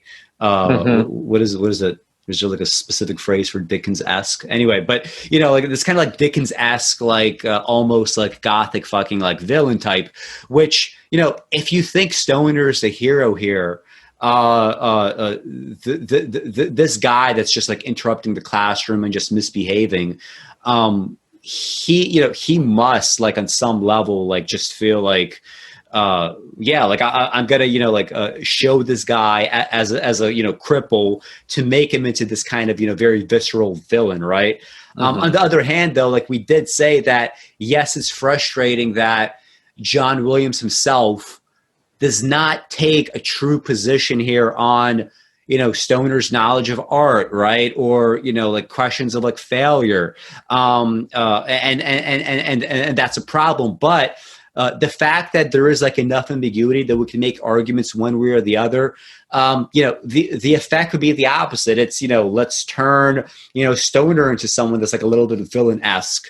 And let's also give, Williams like positive qualities, but let's also give Walker the positive quality that, hey, he's kind of an out-of-the-box thinker. And because he's outside of the box in some way, he has something to offer. But also, let's again critique Charles Walker by making him an out-of-the-box thinker that nonetheless still has nothing to offer, like to art, right, or to criticism, to scholarship, because his viewpoints, although outside the box in relation to Stoner, are just as generic, on another kind of fundamental level. So we could go back and forth, and again, like you could take a position yourself one way or the other, even if Williams himself does not want to, because you still have the text in front of you, right? You still have evidence like going one way or another way, but you're going to have to contextualize and give this discussion if you're going to talk about this question of how he treats the student, right? We can't say for certain that, because here she does the opposite. Here Stoner becomes the absolute villain, mistreating Charles Walker, right? And Charles Walker is the quiet hero. Let's just listen to how she talks about Charles Walker. When a PhD candidate named Charles Walker pleads for late admission to his graduate seminar, not like he was like some lazy fuck that didn't do what he was supposed to do, and it's constantly like ill-prepared in every way, like every time that we see him, and it's like just so kind of like, mealy fucking mouthed. Stoner assents with reluctance. His first impression of Walker is unpleasantly visceral. The young man has a crippled left arm and foot and shuffles with a grating sound as he walks. Walker shows up late for the class and interrupts Stoner's lecture in grammar and rhetoric with annoying questions about the relevance of grammar to great poetry. After a few weeks, Stoner and the other students silence Walker's interventions, but he finally gets to say in a seminar paper that challenges the premises of the course and critiques of the paper of a female student whom Stoner particularly admires. So first of all, Stoner is like the paternalistic old fuck that is just lusting after like a younger student. Charles Walker, he's framed as merely challenging the premises of the course, right? As if like you could imagine like a modern day woke student like saying, I think this is a racist fucking class, and here's why, and here's my fucking manifesto, right? Annoying questions about the relevance of grammar to great poetry. She's framing it where like everything that he's doing is something that obviously Stoner as a teacher needs to assent to and think is reasonable. When I think reading the text, okay, some of the things might be reasonable, but he is just fucking annoying. Charles Walker is fucking annoying. Like he's not like a force for good in the book, I don't think. Yeah, I think like you could try to make that argument, but it is a hard one to make. Stoner is outraged, right, at this like reasonable kid just trying to be a good student. After class, he charges Walker with dodging the assignment, as if he fucking doesn't. He literally turns in the paper on like a topic that he said that he wasn't going to do. Right. He said what he's going to do a paper on. He literally fucking like turns into completely something else, like literally nothing to do with what he said he was going to do. Literally nothing to do with the topic of the class. You went to college, I went to college. I wouldn't fucking dare do that. I just wanted my fucking A and to get out. Like, what the fuck? Like, oh, you want to be a hero in your fucking college campus? Talk about bad fucking, talk about fucking like bad motivation. Like, talk about not having motivated reasoning. You want to be the fucking academic rebel. And you think I'm just going to hand in a paper and something else.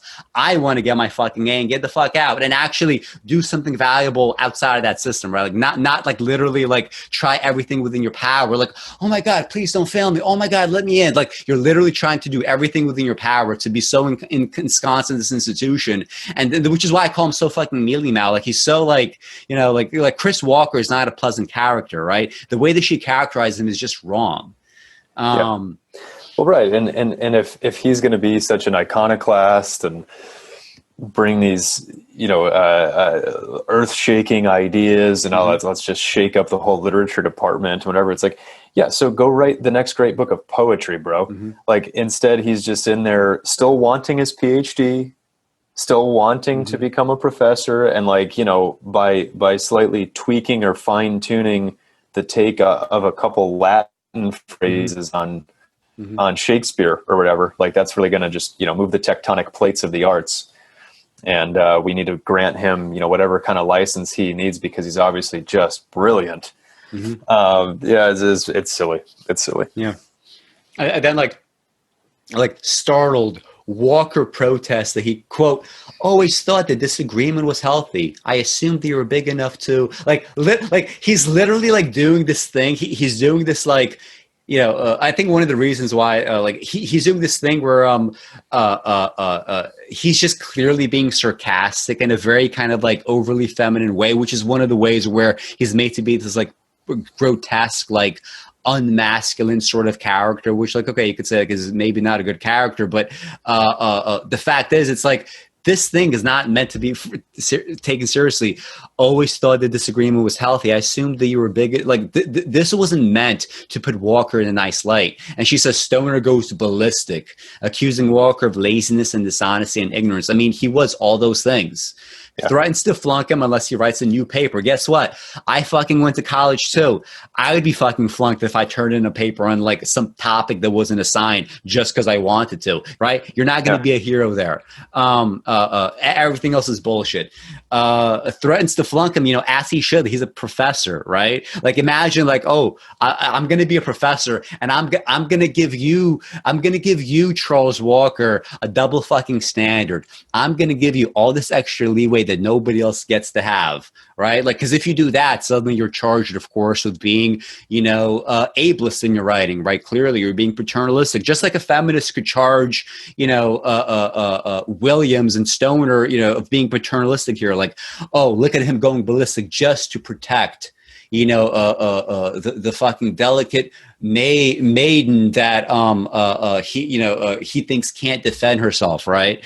Who also is like as narrow-minded as he is, and sees an ally in, and he just wants to fuck. Right. Like, so like this is like, and like think about everything. Think about all the fucking context that we had to set. Think about all the surrounding paragraphs that we discussed. I had to literally say that this quote is taken out of context to mean the exact opposite of what Williams is saying. And none of this is set up in this article. Anyway, this is more or less how it ends. I'm not sure if you want to keep going with this thing or what. Kind of eating it of its utility. Let's skip further down. Yeah. And then Lomax, of course, is like presented as a fucking like revolutionary, right? Like, and it's like another careerist fuck, that. Yeah.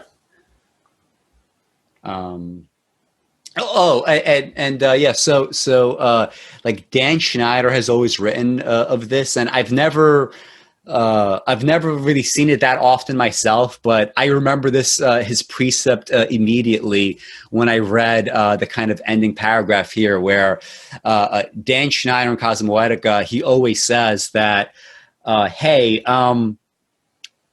Even when modern critics do negative appraisals or reappraisals of texts, what oftentimes happens is after saying all the negative shit, they then spend a paragraph like reneging on all the arguments that they made and still call it an excellent book. Just because they don't want to take a fucking position as well. Like they're as fucking mealy-mouthed as Charles Walker is, right? As in some ways, maybe perhaps John Williams is a little bit with not taking true set of positions as he ought in this book. She nearly ends. This is the penultimate paragraph. This is how she nearly ends her article, right? That seems to be very critical of the text. Now, strangely, he is a moving, meaning Stoner, a moving exemplar for many readers who see him as an inspiring model of integrity, who faces his sad life with unflinching courage and finds redemption in faithfulness to his ideals. They revere Williams's artistry as a writer of restrained, unsentimental prose that carries great emotional weight. So literally, she fucking gives it up. She says, "Yeah, in a technical sense, he's an excellent writer." Like she literally says, "This is a good book. This is well written. This ought to be read by the standards, the only set of standards that we could have for books, right? Which is worthy of reading. Literally, the only fucking standard available to you is this worthy of reading? Yes or no?" And depending on how you answer yes or no, there could be many different reasons. But at minimum, you need a book to be worthy of reading by a human being. And she's saying that in fact, John Williams' Stoner is a book worth reading, but it starts with the title, Classic Stoner, Not So Fast. Right. And the entire article is why it's not. Right. But she literally spends the sentence giving up that completely. Right. She said, and she could say, my critique of misogyny might stand, but I'm not willing to say that this is not a classic, because the one sentence is they revere Williams' artistry as a writer of restrained, unsentimental prose that carries great emotional weight.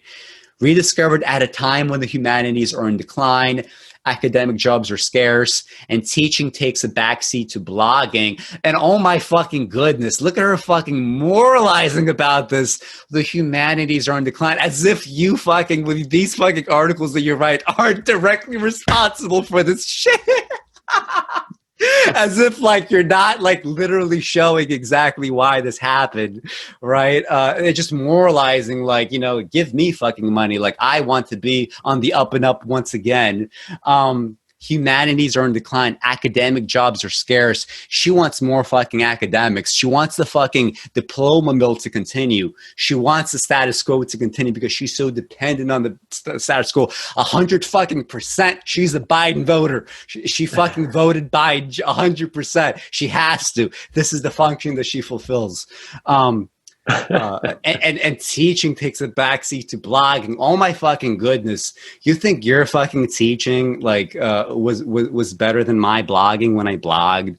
Give me a fucking break, girl. What the fuck? Because I didn't get a PhD. I didn't shape fucking minds, in the right way. Right? As if Dan Schneider didn't fucking shape minds in the right way. Right? Because all he fucking did was blog. All I fucking did was blog. The novel's message of humble and heroic service. So now this is a positive. This is where the novel gets good.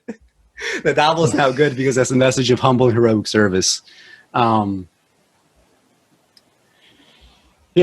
I mean, maybe you would have taken the last sentence. I feel like I'm getting very out of steam now. Yeah. Well, I've reached my heights for the night. Yeah. Well, the last sentence again.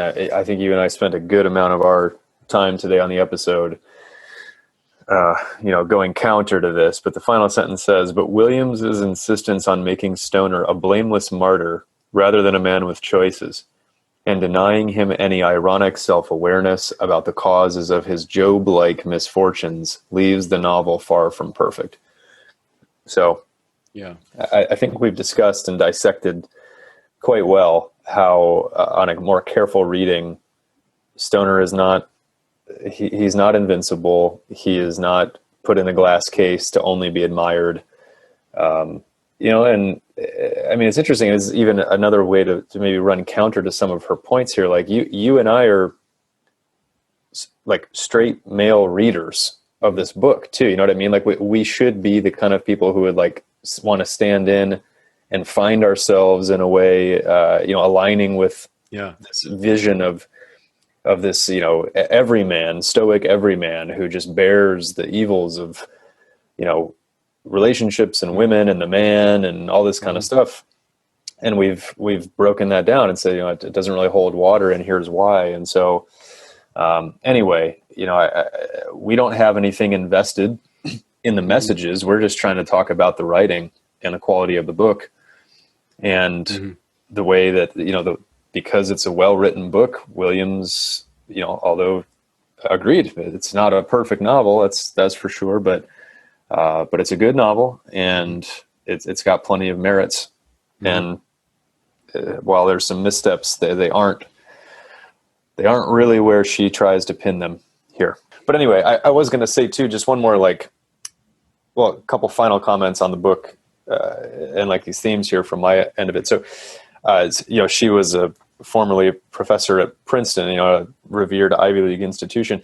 I will say that one of the things I think that helps the book is that it's set at University of Missouri, because if this was at Harvard or Princeton or wherever, Stanford, or even like Berkeley or something, that had like the classic built-in gravitas of just some massively endowed Ivy League caliber institution.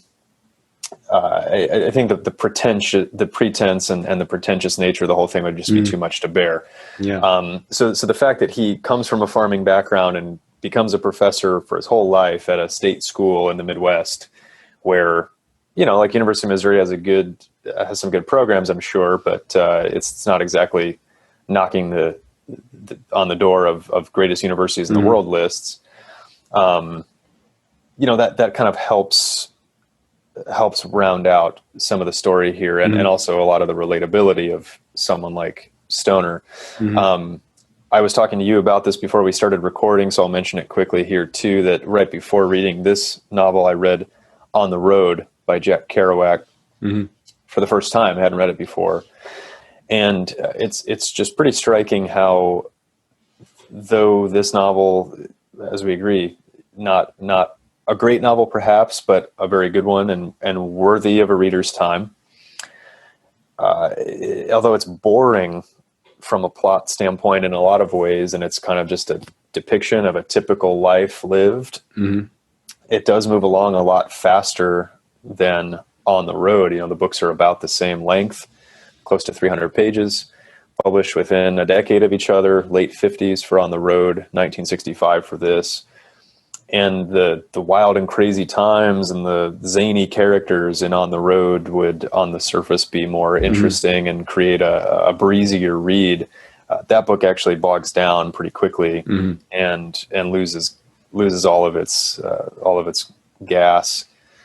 But like technically it's sort of written in a way where it's supposed to do the opposite, right? Like he fucking foregoes like punctuation. It's supposed to sort of make things like sort of like in the moment, like go, but instead the brain doesn't, like, if you're going to process English, the brain is not going to process these like maladaptations, in the way that you expect it to, simply because you wanted to, simply because you needed to, right? So I've always found that part interesting. I haven't read since I was a teenager, but yeah. So anyway, just it created a juxtaposition to read the two back to back like that, and Stoner's the better book.